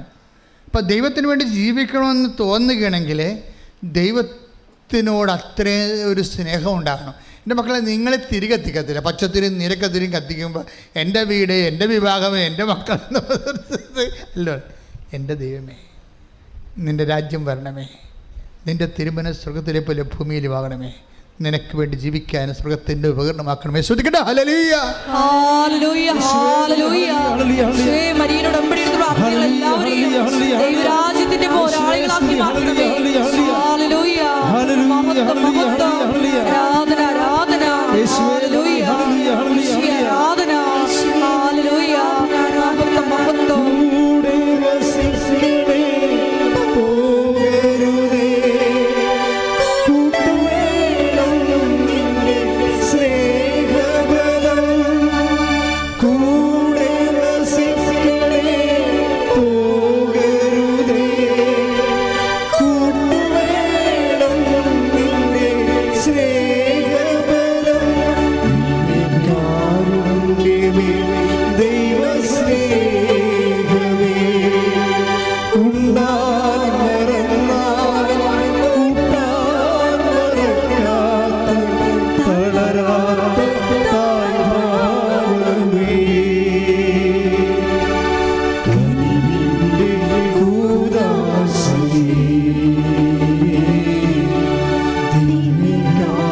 പരമദിവ്യകാരുണ്യത്തിന് എന്നേരവും ആരാധനയും സ്തുതിയും പുകഴ്ചയും ഉണ്ടായിരിക്കട്ടെ. ഇപ്പം കുഞ്ഞുങ്ങളെ എടുക്കാനൊക്കെ ഒരു മരിങ്ങെന്ന് പറയത്തില്ലേ? മരിങ്ങെന്നൊക്കെയാണ് ആലപ്പുഴ ഭാഷ.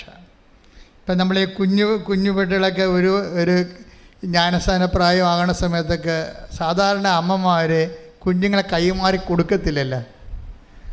ആശുപത്രിയിൽ നിന്നൊക്കെ പെറ്റ് വന്നിട്ടും കുഞ്ഞുങ്ങളെ അടുത്ത് അവിടെ പോയി ഇരിക്കും, തൊടിക്കത്തൊന്നുമില്ല. കാര്യം കൊച്ചു പിള്ളേരായാലും നമ്മുടെ ആൻറ്റിമാരായാലും കുഞ്ഞുങ്ങളെ വന്ന് എടുക്കുന്നതിൻ്റെ കൈ ഈ ഒരു മരിങ്ങുണ്ട്, അതല്പം തെറ്റിപ്പോയാൽ കുഞ്ഞിന് നീർക്കെട്ടലുണ്ടാവും. അതുകൊണ്ട് അമ്മമാർ തന്നെ എടുക്കണം. അതുകൊണ്ട് അമ്മമാരല്ല കൈമാറി എടുത്താൽ കൊച്ചുക്ക് നിലവിളിക്കുകയും ചെയ്യും ഉടനെ. അത് എഴുതണ പേന പോലൊരു തായമുണ്ട്, അതിന് എടുക്കുന്നതിൻ്റെ തായമുണ്ട്. ഇതുപോലെ ദൈവസ്നേഹത്തിനൊരു തായമുണ്ട്. ഞാൻ നിങ്ങൾക്ക് മനസ്സിലാകുന്ന ഭാഷ സംസാരിച്ചാൽ ദൈവസ്നേഹത്തിനൊരു തായമുണ്ട്. നമ്മൾ ദൈവത്തിൻ്റെ മകനാണെന്ന് ദൈവത്തിന് തോന്നണം, അല്ലാതെ എന്തോ ഒരു ഫങ്ഷണറി ആണെന്ന് തോന്നരുത്. ഇപ്പോൾ ഒരു വിഷയമുണ്ടായി, അതിൻ്റെ പേരിൽ ഇപ്പോൾ ഒന്ന് കുറച്ച് ആധ്യാത്മിക അഭ്യാസങ്ങൾ കാണിച്ചു കൂട്ടുന്ന എന്തോ ഒരു വസ്തുവാണെന്ന് തോന്നരുത്. മറിച്ച് ദൈവത്തെ സ്നേഹിക്കാൻ എന്തിനാണ് ഞാൻ ഉടമ്പടി എടുത്തതെന്ന് ചോദിച്ചാൽ ഒറ്റടിക്ക് പറയണം, ഞാൻ ദൈവത്തെ സ്നേഹിക്കാൻ തീരുമാനിച്ചെന്ന് പറയണം. മനസ്സിലായില്ലേ? എന്തിനാണ് നിങ്ങൾ ഉടമ്പടി എടുത്തത്? സ്തുതിക്കട്ടെ, ഹല്ലേലൂയ, ഹല്ലേലൂയ, ഹല്ലേലൂയ. ഈശോയുടെ ഞങ്ങൾ എല്ലാവരുടെയും ദൈവസ്നേഹം വർദ്ധിപ്പിക്കണമേ. ഹല്ലേലൂയ, ഹല്ലേലൂയ.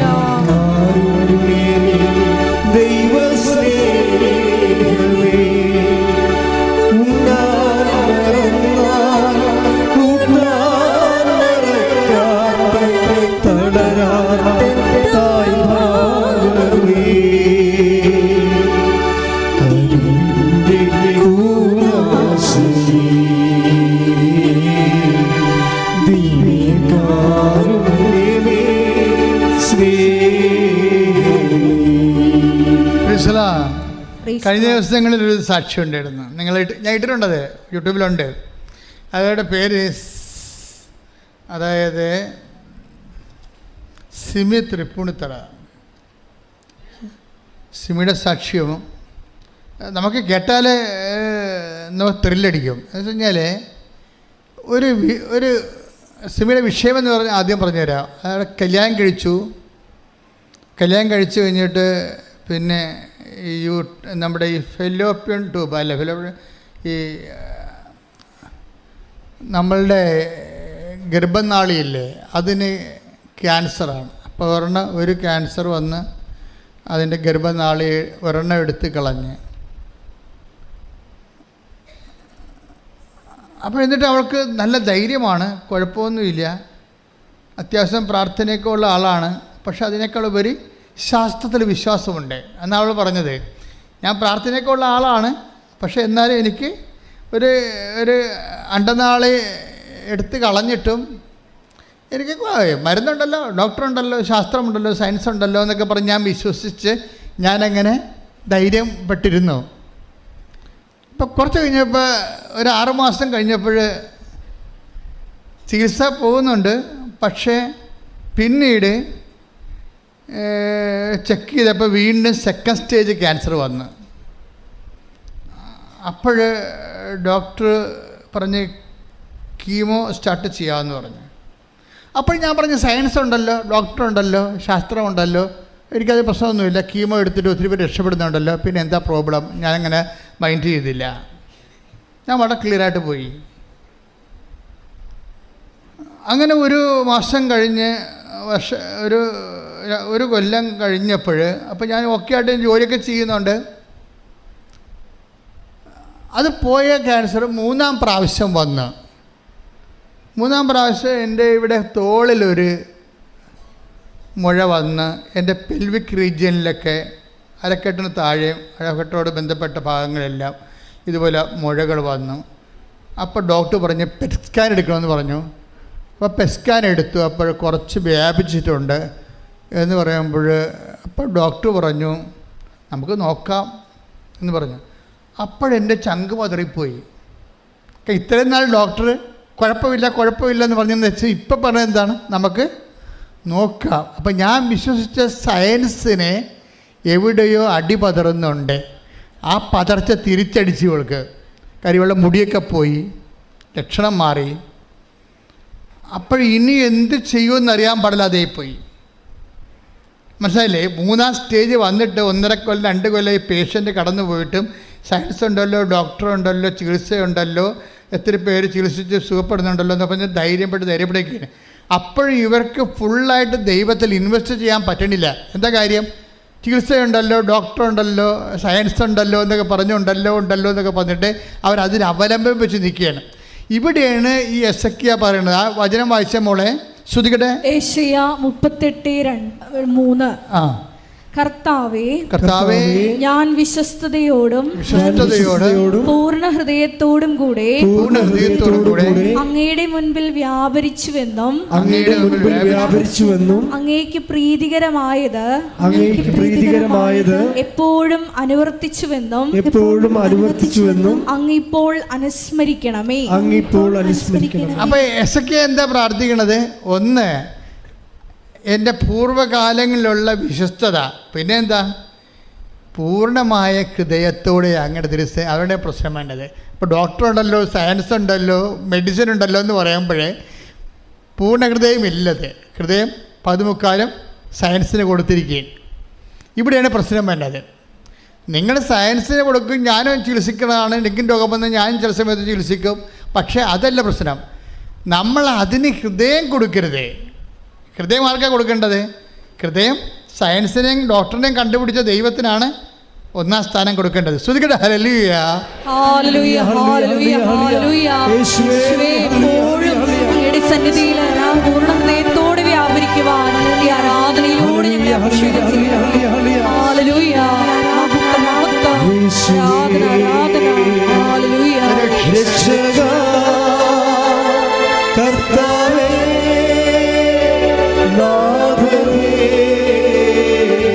യേശുവേ, രക്ഷക കർത്താവേ, നാഥനേ, യേശു കർത്താവാണെന്നും യേശു ദൈവമാണെന്നും ഞാൻ വിശ്വസിക്കുന്നു, ഞാൻ പ്രഖ്യാപിക്കുന്നു. യേശു കർത്താവാണെന്നും യേശു ദൈവമാണെന്നും ഞാൻ വിശ്വസിക്കുന്നു, ഞാൻ പ്രഖ്യാപിക്കുന്നു. യേശുവേ, രക്ഷക കർത്താവേ, നാഥനേ, യേശുവേ, രക്ഷക കർത്താവേ,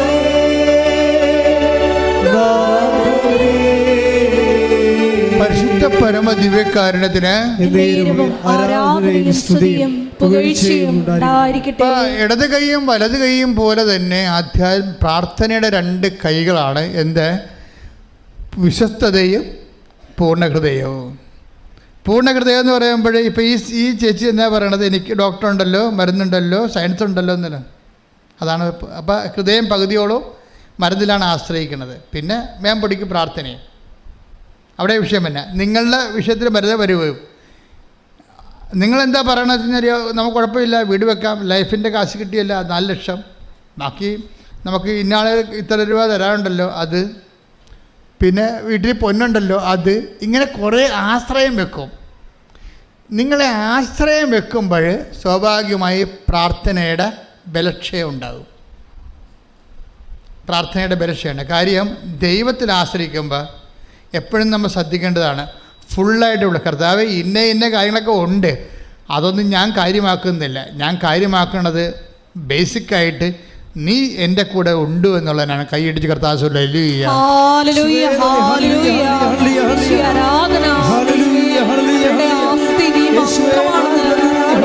പ്രഖ്യാപിക്കുന്നു, ഏറ്റുപറയുന്നു.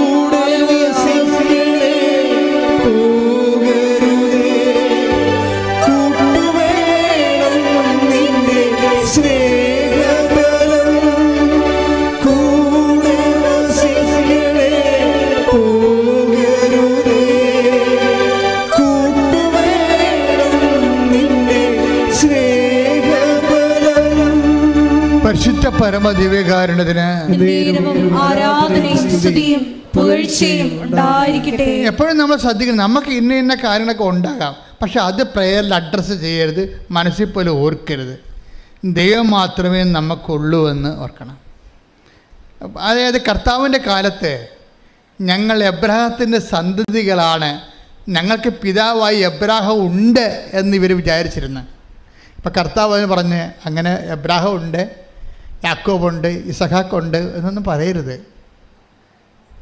കാര്യം ദൈവത്തിന് അതൊരു സബ്സ്റ്റിറ്റ്യൂട്ടായി പോകും. കാരണം ഈ കല്ലിൽ നിന്ന് വേണമെങ്കിൽ ദൈവത്തിന് എബ്രാഹത്തെ സന്തതികൾ ജനിപ്പിക്കാൻ കഴിയും. അപ്പം മനസ്സിരിപ്പ് മനസ്സിലായില്ലേ ദൈവത്തിൻ്റെ? ഞങ്ങൾക്ക് പിതാവായി എബ്രാഹം ഉണ്ട്. Take the word of God. ശ്രുതിക്കട്ടെ ഹല്ലേലൂയ. ഹല്ലേലൂയ ഹല്ലേലൂയ ഹല്ലേലൂയ ഹല്ലേലൂയ. യേശുവേ നന്ദി നന്ദി നന്ദി കർത്താവേ. ഹല്ലേലൂയ ഹല്ലേലൂയ ഹല്ലേലൂയ ഹല്ലേലൂയ. യേശുവേ ആരാധന ആരാധന ആരാധന ആരാധന ആരാധന. വീഴ്ചകൊണ്ട്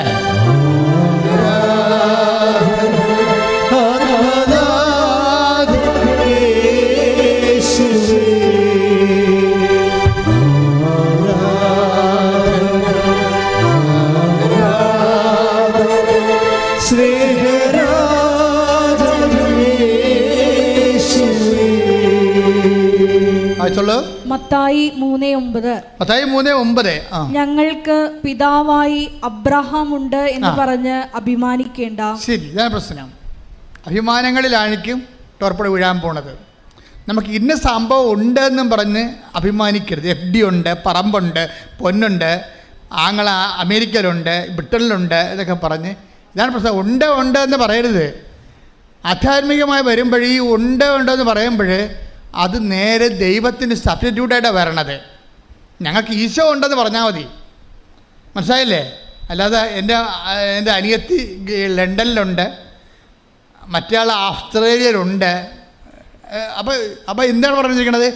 ഞങ്ങൾക്ക് പിതാവായി എബ്രാഹം ഉണ്ട് എന്ന് നിങ്ങൾ പറയരുത്. പറഞ്ഞോളൂ. ഈ കല്ലുകളിൽ ദൈവമേ, എന്തൊരു പറച്ചിലാണ് കേട്ടെ. ഈ കല്ലുകളിൽ നിന്ന് പറഞ്ഞേ, ഈ കല്ലുകളിൽ നിന്ന് എബ്രാഹത്തിന്റെ സന്തതികളെ ജനിപ്പിക്കാൻ ദൈവത്തിന് കഴിയും. കൈയെടുത്ത് ശ്രദ്ധിക്കട്ടെ. ഹല്ലേലൂയ ഹല്ലേലൂയ. ആരാധന മാത്രമാണ് ഞങ്ങളുടെ ആശ്രയം. ഹല്ലേലൂയ.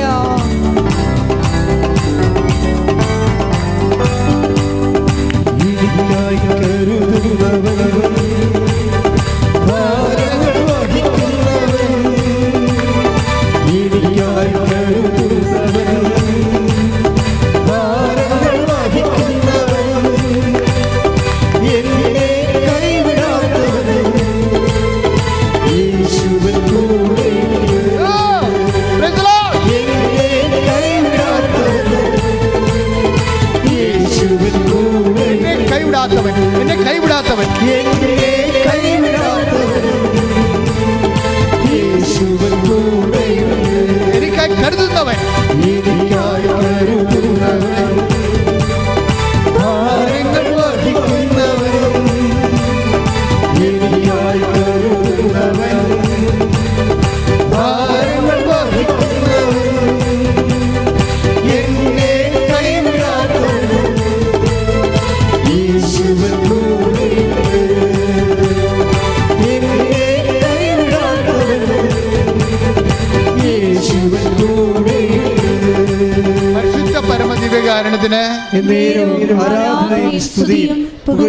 അപ്പൊ എന്നെ കൈവിടാത്തവൻ യേശു കൂടെ ഉണ്ടെന്ന് പറയുമ്പോഴേ നമുക്ക് ബോധമില്ലെങ്കിലും കൂടെ ഉണ്ടാവും. പല ആൾക്കാരും നമ്മുടെ കൂടെ ഉള്ളത് നമുക്ക് ബോധമുള്ളപ്പോഴേ ഉണ്ടാകത്തുള്ളൂ. വന്ന് നോക്കും, നമുക്ക് കണ്ണ് ബോധം ഉണ്ടോ ഇല്ലെന്ന് നോക്കും. ബോധം ഇല്ലെങ്കിൽ അവർ സ്കൂട്ടാവും. നമ്മളറിയത്തില്ലല്ലേ, നമ്മൾ വന്നതും അറിയത്തില്ല. ആശുപത്രിയിലൊക്കെ ചെല്ലുമ്പോഴേ ബോധമില്ലെങ്കിലേ നമുക്കൊരു ചെറിയ ഇച്ഛാഭംഗമാണ്. ഞാൻ ഇത്രയും കഷ്ടപ്പെട്ട് വണ്ടിയും പിടിച്ച് വന്നിട്ട് ഈ സാധനത്തിന് ബോധമില്ലല്ലോ, ഞാൻ വന്നത് പോലും അറിയത്തില്ലല്ലോ.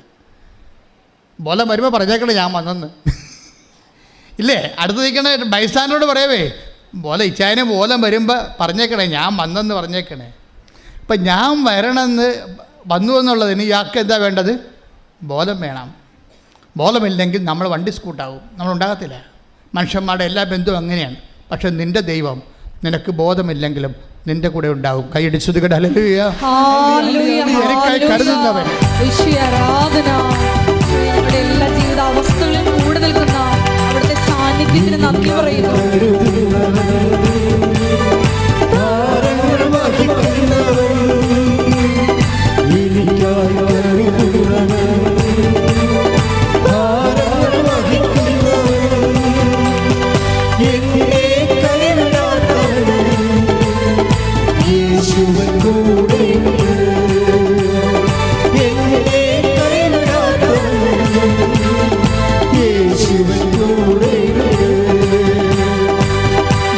പരിശുദ്ധ പരമദിവ്യകാരുണ്യത്തിന്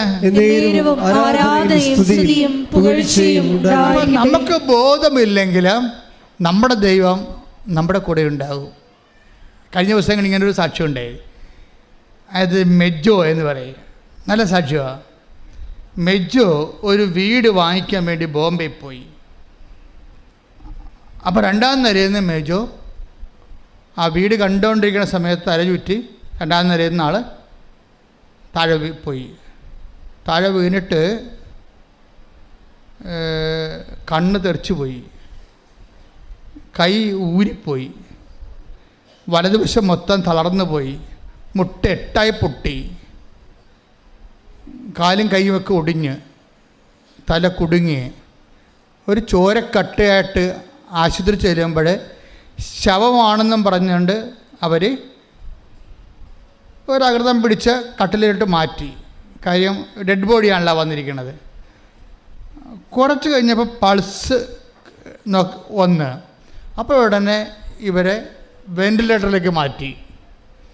വെൻറ്റിലേറ്ററിലേക്ക് മാറ്റി പരിശോധിച്ച് അകത്തിന് എന്തുമാത്രം കുഴപ്പമുണ്ടെന്ന് അറിയത്തില്ലല്ലോ, പുറത്തിത്തരം കുഴപ്പങ്ങളുണ്ട്.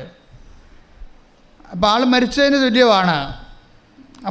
പക്ഷേ ഇതെല്ലാം കണക്ക് കൂട്ടി തല പൊട്ടിയതും കൈ ഒടിഞ്ഞതും മുട്ട് ചെട്ട തെറിച്ചതും അതുപോലെ തന്നെ കണ്ണ് തെറിച്ച് പോയതും മോളിൽ നിന്ന് വീഴുകയല്ലേ പടഞ്ഞ്, ഇതെല്ലാം ഡോക്ടർ കണക്ക് കൂട്ടിയിട്ട് 24 ലക്ഷം രൂപയുടെ ബില്ല് വന്നു. ഇയാളെ തൊടണമെങ്കിൽ 24 ലക്ഷം രൂപ വേണം. അപ്പോൾ ഞങ്ങൾക്ക് ബോധമില്ല, ഡെഡ് ബോഡി ആയിട്ടിരിക്കുകയല്ലേ. അപ്പോൾ 24 ലക്ഷം രൂപ എന്ന് പറയുമ്പോൾ അവർ ഇയാളെ കൊണ്ടുപോകും, അതാണ് പ്രശ്നം. അപ്പോൾ ഒരു നേഴ്സ് അവിടെ വന്നിച്ചും ഈ വ്യക്തിയുടെ കൊണ്ടുവന്നവരോട് പറഞ്ഞ് 24 ലക്ഷം രൂപ വേണ്ടി വരുമെന്നാണ് കണക്ക്, പക്ഷേ മേടിക്കണ്ട, എന്നെ ഒരു സിസ്റ്ററായിട്ട് കണ്ടാൽ മതി, എൻ്റെ ആങ്ങളെയാണെന്ന് പറഞ്ഞ് രജിസ്റ്റർ ചെയ്യാം ആശുപത്രി. അപ്പോൾ 10 ലക്ഷം ഇളവ് കിട്ടും. ആര്? ഇയാൾക്ക് ബോധമില്ലേ? ബോധമില്ലാത്ത ഡെഡ് ബോഡിക്ക് 10 ലക്ഷം ഇളവ് കൊടുക്കാൻ വേണ്ടി ഒരു സ്ത്രീയെ ദൈവം പറഞ്ഞു വിട്ടിരിക്കുകയാണ്. ശ്രുതികട്ടെ ശ്രുതികട്ടെ. ഹല്ലേലൂയ.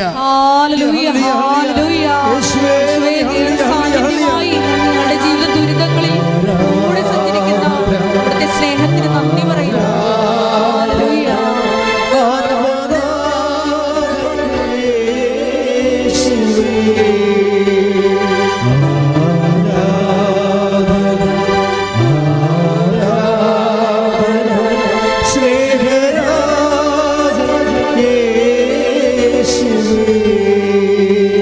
ജയേഷിപ്പോൾ ഈ പാട്ട് പാടിയപ്പോഴാണ് എനിക്ക് തോന്നിയത്, എന്നെ കരുതുന്നതെന്ന് പറയുമ്പോൾ നിങ്ങൾക്ക് ചിന്തിച്ചില്ലേ, അവർക്കത് പാട്ടാണെന്ന്. പാട്ടല്ല, അതൊരു ജീവിതമാണ്.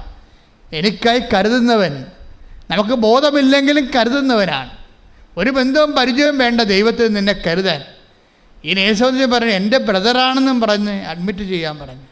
ഞാൻ ബ്രദറാണെന്നും പറഞ്ഞ് അഡ്മിറ്റ് ചെയ്തിട്ട് ഇവിടെ ഈ പെങ്ങന്മാരെന്നൊക്കെ പറയണത് ഒരു ഒന്നൊന്നര സംഭവമാണ്.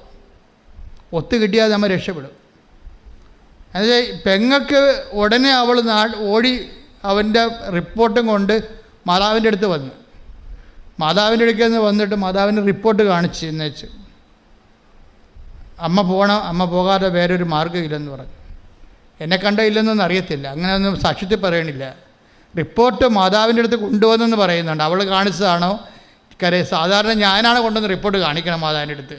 അപ്പം എന്നെ ഈ ഉടമ്പടി തുടങ്ങിയ കാലത്ത് എന്നോട് പറഞ്ഞത് അങ്ങനെ അക്യൂട്ട് കേസൊക്കെ നേരിട്ട് കൊണ്ടുവന്ന് ആൾത്താരെ കയറാൻ പണ്ട് ആൾക്കാർ കയറുമായിരുന്നു. അപ്പോൾ പുതിയ ആൾത്താർ ഡിസൈൻ ചെയ്ത് കഴിഞ്ഞപ്പോൾ ആൾത്താര അകത്ത് കയറുന്നവർ, പണ്ട് കയറുന്നവർ ഒരു ഭവ്യതയും ഭക്തിയും ഇല്ലാതെയാണ് വയ്യെ പോകുന്നവരെല്ലാം അകത്ത് കയറുമായിരുന്നു, ഈ ആൾത്താര കയറുമായിരുന്നു. അപ്പോൾ അത് ഭയങ്കര സങ്കടകരമായൊരവസ്ഥയായിരുന്നത്. അപ്പോൾ പുതിയ ആൾത്താര ഡിസൈൻ ചെയ്തപ്പോൾ ആ ഉടമ്പടി എടുക്കുന്ന ആൾക്കാർ മാത്രമേ ഇപ്പോൾ ആൾത്താര കയറത്തുള്ളൂ. പക്ഷേ ഞാൻ എന്ത് ചെയ്യും, ഞാൻ ജനങ്ങളുടെ ഏറ്റവും മോശമായിട്ടുള്ള കണ്ടീഷനുള്ള കാര്യങ്ങളെല്ലാം മൊത്തം രേഖ കൊണ്ടുവന്ന് അമ്മയെടുത്ത് കൊടുക്കും. അതെനിക്ക് അന്ന് അമ്മ തന്നൊരു നോട്ടാണ്, കൊണ്ടുവന്ന് കൊടുക്കാമെന്ന് പറഞ്ഞു. അപ്പോൾ ഞാൻ ഇപ്പോഴും ചെയ്യുന്നുണ്ടത്. അപ്പോൾ അങ്ങനെ എന്തോ അവർ കാണിച്ചതോ ഞാൻ കൊണ്ടുവന്ന് കൊടുത്തോ എന്തോ റിപ്പോർട്ട് അമ്മയെ കാണിച്ച് രാത്രി ആശുപത്രിയിലൊരു സംഭവം നടന്നു. ഈ ബോധമില്ലാത്ത രക്തത്തട്ട് കിടക്കുന്ന ആളിൻ്റെ. അപ്പോൾ ചികിത്സ തുടങ്ങിയിട്ടില്ല, ഡയഗ്നോസിസ് ആയിട്ടില്ല. എന്താ ചെയ്യേണ്ടതെന്ന് ഡോക്ടർമാർക്കൊരു ഐഡിയ വരുന്നേ ഉള്ളൂ. അന്ന് ഒരച്ഛൻ, ഞാനാണെന്ന് പറഞ്ഞിട്ടില്ല, ഒരച്ഛൻ ഈ ഡെഡ് ബോഡിയുടെ അടുത്ത് പോയി കിടക്കുന്ന വ്യക്തി എടുത്ത് രാത്രി വരും. സ്വപ്നമാണ്, അയാളുടെ സ്വപ്നമാണ്, ഈ മരവിച്ച് കിടക്കുന്ന ആളിൻ്റെ സ്വപ്നമാണ്. ഒരച്ഛൻ വന്നിട്ടും പറയും, നിൻ്റെ രോഗം തീർന്നിരിക്കുകയാണ്, നിനക്കിപ്പോൾ ബോധം വരുമെന്ന് പറയും. ഉടനെ ആ മനുഷ്യന് രാവിലെ ബോധം വരും. അപ്പോൾ എന്താ പ്രശ്നം വെച്ച് കഴിഞ്ഞാൽ, ഈ ബെജോയുടെ സാക്ഷ്യം, ഈ ബോധം വന്ന് കഴിയുമ്പോൾ ഇയാൾ എഴുന്നേൽക്കുമ്പോഴാണ് കാര്യങ്ങൾ മനസ്സിലാകണത്. ഇങ്ങനെ അകപ്പെട്ടൊന്നും ഇത്രയും ഇഞ്ചുറീസ് ഉണ്ടെന്നും തൻ്റെ പാർട്സുകൾ പലതും ഇല്ലെന്നും ഒക്കെ മനസ്സിലായതും പലരും ചിതറിപ്പോയെന്നും ട്രീറ്റ്മെൻറ്റ് തുടങ്ങാൻ പോകണമെന്നൊക്കെ മനസ്സിലായി. ബോധം വരും. ബോധം വരുമ്പോൾ ആ കിട്ടിയ ബോധത്തിന് അയാളുടെ ഇൻഷുറൻസിൻ്റെ ഡേറ്റും കാര്യങ്ങളെല്ലാം അയാൾ കുറിച്ച് ഡോക്ടറിന് കൊടുക്കും. പിന്നെ വന്ന ഡോക്ടറിന് ഇയാളുടെ ഇൻഷുറൻസ്, കാരണം ഇയാൾക്ക് മെഡിക്കൽ ഇൻഷുറൻസ് ഉള്ള ആളാണ്, സ്വന്തമായിട്ട് എടുത്തിട്ടുള്ള ആളാണ്, അതിൽ നിന്നൊരു 8 ലക്ഷം രൂപ. അപ്പോൾ ഡോക്ടർ വാവിളിച്ചു പോകും. എന്ന് വെച്ച് കഴിഞ്ഞാൽ ഇയാൾ പറയുന്ന ഒരു ഓർമ്മയിൽ പറയണതല്ലേ, ഈ ഓർമ്മയിൽ പറയണ കാര്യങ്ങളുടെ ചെല്ലുമ്പോൾ ഇൻഷുറൻസ് കമ്പനി പോയി അന്വേഷിക്കണ്ടേ. അപ്പോൾ ഡോക്ടർ അന്വേഷിച്ചപ്പോൾ കറക്റ്റാണ്, ഈ 8 ലക്ഷം രൂപയുടെ ഉണ്ട്. അപ്പോൾ 10 വട്ടം 18 ലക്ഷം രൂപ കിട്ടി. നോക്കിയേ, അതായത് നിന്നെ കരുതുന്ന കർത്താവ് നിന്നെ എങ്ങനെയാണ് കൊണ്ടുപോകും. അപ്പം നിങ്ങൾ ചോദിക്കും, ഇങ്ങനെ കർത്താവ് കരുതിയിട്ട് പിന്നെ എന്തായാലും പെടസ്ഥലി താഴെ വീഴണമെന്ന്.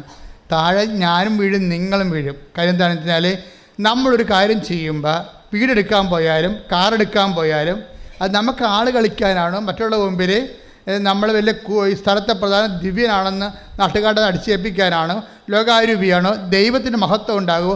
വില്ല് ഓഫ് ഗോഡ് നോക്കണം അതിന്. അതാണ് വില്ല് ഓഫ് ഗോഡ് നോക്കണത്. വില്ല് ഓഫ് ഗോഡ് നോക്കത്തില്ല. നോക്കണത് എന്താ? നോക്കിയാൽ അവൻ്റെ ആ വിഷ്വലായിട്ടുള്ള അവൻ്റെ ഇഷ്ടങ്ങൾ ചിലപ്പോൾ എതിരായിരിക്കും വരാൻ പോണത്. എതിരായിരിക്കും വരാൻ പോകണമെന്നുണ്ടെങ്കിൽ അത് നമ്മൾ ഉപേക്ഷിക്കേണ്ടി വരും. ഇവർ ഉപേക്ഷിക്കാൻ തയ്യാറല്ല. അതുകൊണ്ട് ചില കല്യാണമൊക്കെ മകന് ചില കല്യാണമൊക്കെ ഒപ്പിച്ച് വെച്ചും യൂറോപ്പിലുള്ള നേഴ്സിനെ കല്യാണം ഒപ്പിച്ച് വെച്ചും ഇവിടെ വന്നിട്ട് പ്രാർത്ഥിക്കണമെന്ന് പറയും. അപ്പോൾ പ്രാർത്ഥിച്ചിട്ട് അങ്ങനെ ഓരോ കാര്യങ്ങളൊക്കെ അവരുടെയും പറയും ഇവരുടെയും പറയും ഒക്കെ പറഞ്ഞിട്ടും, പക്ഷെ അവർ ഉദ്ദേശിക്കണത് ഞാൻ മെസ്സേജ് എടുക്കണമെന്ന് അവർക്ക് പറയത്തില്ല. അവർ വേറെ പല കാര്യങ്ങളൊക്കെ ആട് പ്രസവിക്കണതിനും പശു പ്രസവിക്കണതിനും പണ്ട് മെസ്സേജ് എടുത്ത പാർട്ടിയാണ്. ഇപ്പം മകളുടെ കല്യാണത്തിന് മെസ്സേജ് എടുക്കേണ്ട, മകൻ്റെ കല്യാണത്തിന് മെസ്സേജ് എടുക്കേണ്ട. എന്താണ്? അവൾ നേഴ്സാണ്. അവിടെ 3 ലക്ഷം രൂപ ശമ്പളമുണ്ട്. അപ്പോൾ 3 ലക്ഷം രൂപ ശമ്പളം ഉള്ളത് കൊണ്ട് അതിന് മെസ്സേജ് വേണ്ട. ദൈവം എങ്ങാനും കയറി വട്ടം ചവിട്ടിയാൽ എന്ത് ചെയ്യും? അതാണ് പ്രശ്നം വരുന്നത്. ഇത് പൂർണ്ണ ഹൃദയത്തോടെ അല്ല സംഭവം. നമ്മൾ മെസ്സേജ് എടുക്കുന്നതിൻ്റെ ഉദ്ദേശം പൂർണ്ണ ഹൃദയത്തോടെ ദൈവഹിതമാണോ? അതാണ് പൂർണ്ണ ഹൃദയം എന്ന് പറയുന്നത്. പൂർണ്ണ ഹൃദയം എന്ന് പറഞ്ഞാൽ ഒരു വിഷയത്തിന് ദൈവഹിതമാണോ? ചിലരൊക്കെ നമ്മുടെ കുഞ്ഞു പിള്ളേർ വരെ വന്ന് നമ്മൾ ചോദിക്കുമ്പോൾ ഞെട്ടിപ്പോകും. എന്താ കാര്യം? ഇത് ദൈവഹിതമാണെന്ന് നോക്കാൻ വെച്ചാൽ ഇത് സംഭവം ഓക്കെയാണ്, പക്ഷെ ദൈവഹിതമാണെന്ന് നോക്കാൻ പറയും. അത് ദൈവഹിതമാണെന്ന് നോക്കും. അവർക്ക് പ്രാർത്ഥിച്ചാൽ തന്നെ അവർക്ക് സത്യസന്ധമായ വിശ്വാസ ജീവിതമാണെങ്കിൽ അവർക്ക് അടയാളം കിട്ടും. അപ്പം എന്നെ സംബന്ധിച്ചിടത്തോളം ഞാനിത് ഈ ഇവിടം വരെ നമ്മളിങ്ങനെ എല്ലാവരും കൂടി ഇങ്ങനെ കർത്താവിൻ്റെ കൂടെ എത്തിയതിൻ്റെ പിന്നിൽ എത്രയോ ധീരമായ ചുവടുകൾ വെച്ചിട്ടുണ്ട്. അതിൻ്റെ മനസ്സിൽ ഇവിടെ കൊണ്ടുവന്ന് കൃപാസനം സ്ഥാപിക്കണമെന്നും അതുപോലെ തന്നെ അഖണ്ഡ ജപമാനം 1000 മണി ജപമാനം ചെല്ലണമെന്നും ഇങ്ങനെയൊക്കെ എനിക്ക് കിട്ടിയ ആ വിഷയത്തിൽ ദൈവഹിതമാണെന്ന് ആന്തരികമായ ബോധ്യം കിട്ടിയ കൊണ്ട് ഞാനങ്ങനെ ചെയ്ത് അങ്ങനെ പോവുകയാണ് ചെയ്തത്. അപ്പോൾ അങ്ങനെ ചെയ്ത് പോകുമ്പോഴെല്ലാം ഒരിക്കലും പരാജയമില്ലാതെ ദൈവം ഇങ്ങനെ കൂടെ നിന്നുകൊണ്ട് 10,000 സുഖപ്പെടുത്തി ദൈവത്തിൻ്റെ സാന്നിധ്യം വെളിപ്പെടുത്തിക്കൊണ്ട് ഈ ശുശ്രൂഷയെ ദൈവം സ്ഥിരീകരിക്കും അടയാളം കൊണ്ട്. അപ്പം അതുകൊണ്ട് നിൻ്റെ ജീവിതം ദൈവത്താൽ സ്ഥിരീകരിക്കപ്പെടുന്നതാകാൻ വേണ്ടി ആണ് നമ്മൾ ദൈവഹിതം പരിശോധിക്കുമ്പോൾ പൂർണ്ണ ഹൃദയമാണത് അവിടെ വരണത്. പൂർണ്ണ ഹൃദയത്തിൽ എന്ന് പറയുമ്പോൾ ദൈവഹിതത്തിന് അടയാളമൊക്കെ വരും. അങ്ങനെ അത്ഭുതം ഉണ്ടാകുന്നത്. അതായത് അടയാളം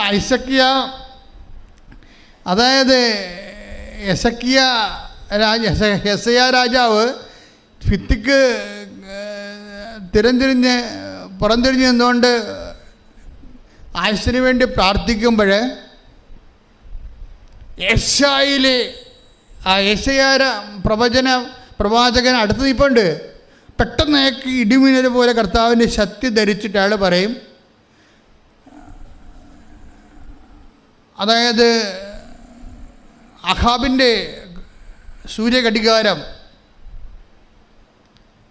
10 ചുവട് പുറകോട്ട് അതിൻ്റെ നിഴൽ വീശണത് നീ കാണും, അതാണ് അടയാളം. അപ്പോൾ 15 കൊല്ലം ഞാൻ ഇവന് ആയുസ് ദീർഘിപ്പിച്ച് കൊടുക്കുമെന്ന്. അപ്പോൾ ആയുസ് ദീർഘത്തിന് ദൈവം കൊടുത്തിരിക്കുന്ന അടയാളം എന്താണ്? നമുക്കറിയാം, സൂര്യകരിയാടം നിഴൽ ഇടത്തുനിന്ന് വലത്തോട്ട് പോയിക്കൊണ്ടിരിക്കുന്ന സമയത്ത് ആ വലത്തോട്ട് പോയിക്കൊണ്ടിരിക്കുന്ന സൂചി ഇടത്തോട്ട് വന്നിട്ട് ആ കാലം കഴിഞ്ഞുപോയ കാലത്തെ തിരിച്ച് റീഫണ്ട് ചെയ്ത് കൊടുക്കുന്നതാണ്. പക്ഷേ അത് അത്ഭുതവും അടയാളമാണ്. അപ്പം ദൈവവുമായിട്ട് ബന്ധപ്പെട്ട എല്ലാ കാര്യങ്ങൾക്കും അന്നും ഇന്നും എന്നും അടയാളമുണ്ട്. ഈ മനുഷ്യൻ്റെ ഓപ്പറേഷൻ, മെജോയുടെ ഓപ്പറേഷൻ എല്ലാം കഴിഞ്ഞ് ഇപ്പം എല്ലാവരും, അതായത് മുഖമൊക്കെ ഒടിഞ്ഞിരിക്കണല്ല, മുഖമെല്ലാം ഒടിഞ്ഞിരിക്കുകയാണ്, കൈ ഊരിയിരിക്കുകയാണ്, മുട്ട് 8 പൊട്ടിയിട്ടുണ്ട്, കണ്ണ് തെറിച്ച് പോയിട്ടുണ്ട്. ആദ്യം തന്നെ ഈ രാത്രി അച്ഛൻ ഇയാളെ കണ്ട ദിവസം തന്നെ രാവിലെ ഇയാൾ ഛർദ്ദിക്കാൻ തുടങ്ങി എന്താണ്? ഇയാളുടെ വയറ്റിൽ കിടക്കുന്ന ബ്ലഡ് മുഴുവനും ചങ്കിലെ ബ്ലഡെല്ലാം വയറ്റിൽ കിടക്കുകയാണ്. ആ വയറ്റിലെ ബ്ലഡെല്ലാം ഛർദ്ദിച്ചു പോയി. ഡോക്ടർമാർക്ക് പോലും മനസ്സിലായില്ല. ഈ ബ്ലഡ് അകത്ത് കിടക്കുന്നതുകൊണ്ടാണ് ഇയാൾക്ക് ശരിക്കും ഈ ഇൻഫെക്ഷൻ വന്ന് കിടക്കുന്നത് വയറ്റിൽ. എല്ലാം ടോട്ടൽ സിസ്റ്റം കൊളാപ്ഷൻ ആയിരിക്കുകയാണ് അവിടെ എല്ലാം. പക്ഷേ പെട്ടെന്ന് ഒരു മെഡിക്കേഷനും ഇല്ലാതെ ട്രീറ്റ്മെൻറ്റിൻ്റെ ഡോക്ടർമാരുടെയും ബുദ്ധിക്ക് അപ്പുറത്തേക്ക് വയറ്റിൽ കിടന്നിരുന്ന ബ്ലഡ് പുറത്ത് ചാടി. അത് ദൈവം ചാടിച്ചതാണ്. ഏറ്റവും വലിയ നേഴ്സ്, ഏറ്റവും വലിയ ഡോക്ടർ ദൈവമാണ്. കാര്യം അത്രയും നേരം ചികിത്സിച്ചിട്ട് ഇയാളെ ടെസ്റ്റ് ചെയ്തേരം കണ്ടുപിടിക്കാഞ്ഞ രക്തം എവിടെയാണ് രക്തം പോയി കിടക്കണമെന്ന് വെച്ച് കഴിഞ്ഞാൽ വയറ്റിൽ പോയി കിടക്കുന്ന സംഭവം. ആ സാധനത്തിന് തന്നെ ഓട്ടോമാറ്റിക്കായിട്ട് പുറത്തേക്ക് ചടിക്കും. അപ്പം തന്നെ ഈ മനുഷ്യൻ എഴുന്നേറ്റിരിക്കാൻ പറ്റുന്ന രീതിയായി. നമുക്കറിയാമല്ലോ, വയർ പേരത്ത് ഛർദ്ദിച്ച് കഴിഞ്ഞാൽ തന്നെ നമുക്ക് തലക്ക് നേരെ വരികയില്ല, നമ്മൾ ആൾ ഓക്കെ ആയി വരുന്നു. പിന്നെ ഓപ്പറേഷൻ കഴിഞ്ഞിട്ട് ഇയാളെ പറഞ്ഞൊരു വാക്കുണ്ട്, എൻ്റെ മുഖമൊക്കെ പൊട്ടിയിരിക്കല്ലേ. അപ്പോൾ ഡോക്ടർ ഇവരാണെങ്കിൽ, ഈ പെങ്ങളാണെങ്കിൽ ആങ്ങളൊക്കെ വേണ്ടി ഉടമ്പടി എടുത്തിട്ട് നിരന്തരം പ്രാർത്ഥിച്ചിട്ട് ഉടമ്പടി തൈലമൊക്കെ കൊടുത്തു വിടുകയാണ് ബോംബെക്ക് ആശുപത്രിയിലോട്ട്. അതെല്ലാം പെരട്ടിയാണ് ഇങ്ങനെ ഈ പ്രാർത്ഥിച്ച് ഇതിനെ അതിജീവിച്ചുകൊണ്ടിരിക്കുന്നത്. അവസാനം മുഖമെല്ലാം ഓപ്പറേഷൻ ചെയ്തപ്പോൾ ഡോക്ടർ ഭയങ്കര പേടിയാണ്. കാരണം ഇത് ഈ മനുഷ്യൻ്റെ ലക്ഷണം മാറിപ്പോകും. പക്ഷേ അയാളെന്താ പറഞ്ഞത്, ഓപ്പറേഷനെല്ലാം കഴിഞ്ഞ് കഴിഞ്ഞപ്പോൾ ഈ മുട്ടൻ്റെ ചിരട്ടയെല്ലാം കറക്റ്റ് ചെയ്ത് കൈയെല്ലാം ഓക്കെയാക്കി ഈ മനുഷ്യൻ ഒരു വീൽ ചെയറിൽ പോയി ക്രിസ്മസ് കുർബാന കണ്ട്, പിന്നെ വടിയും പിടിച്ച് പോയി ഈ പ്രാർത്ഥനകൾ കൂടാൻ തുടങ്ങി. പിന്നെ നടക്കാൻ തുടങ്ങിയപ്പോൾ കണ്ണാടി നോക്കിയപ്പോൾ പറയണേ, എൻ്റെ പഴയ മുഖത്തേക്ക് ഞാൻ സുന്ദരനായിരിക്കണമെന്ന്. അപ്പോൾ ഡോക്ടർ ചോദിച്ചു, നിങ്ങൾ ഏത് ദൈവത്തിനെയാണ് വിളിക്കണമെന്ന് ചോദിച്ചു. പിന്നെ ഇയാളെ മുഴുവനും ഇവിടെ നാട്ടിൽ കണ്ണൂർ വന്നതിന് ശേഷം പിന്നെ കൃപാസനത്തിൽ വന്നും പോയി നിൽക്കുക. അപ്പോൾ ആൾക്കാർ ചോദിക്കും, നീ എപ്പോഴും ആലപ്പുഴ ഓർഡർ ഉണ്ടല്ലോ, നിനക്ക് എന്നാ കിട്ടണതെന്ന് ചോദിക്കുമ്പോൾ പറയും, എനിക്ക് എന്നെ തന്നെ കിട്ടിയതാണെന്ന് പറയും. ആ സാക്ഷ്യം നല്ല രസമാണ് കേൾക്കാൻ.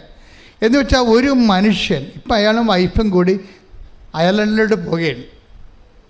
അതാണ് സംഭവം. നമ്മൾ ഈ കഥ കേട്ടോണ്ടിരുന്ന സമയത്ത് നിങ്ങളെന്ത് വിചാരിച്ചു? അവരുടെ ജീവിതം തീർന്നെന്ന് വിചാരിച്ചു. ശവമായെന്ന് പറഞ്ഞ മനുഷ്യനെ ഇപ്പോൾ ഭാര്യയും ഭർത്താവും കൂടി വിസ റെഡിയായി, രണ്ടുപേരും കൂടി ഈ ആഴ്ച അയർലൻഡിലോട്ട് പോവുകയാണ്. ദൈവത്തിന് നിന്റെ ജീവിതം പുനരുദ്ധരിച്ചെടുക്കാൻ സെക്കൻഡുകൾ മതി. ശ്രുതിക്കട്ടെ, ഹല്ലേലൂയ.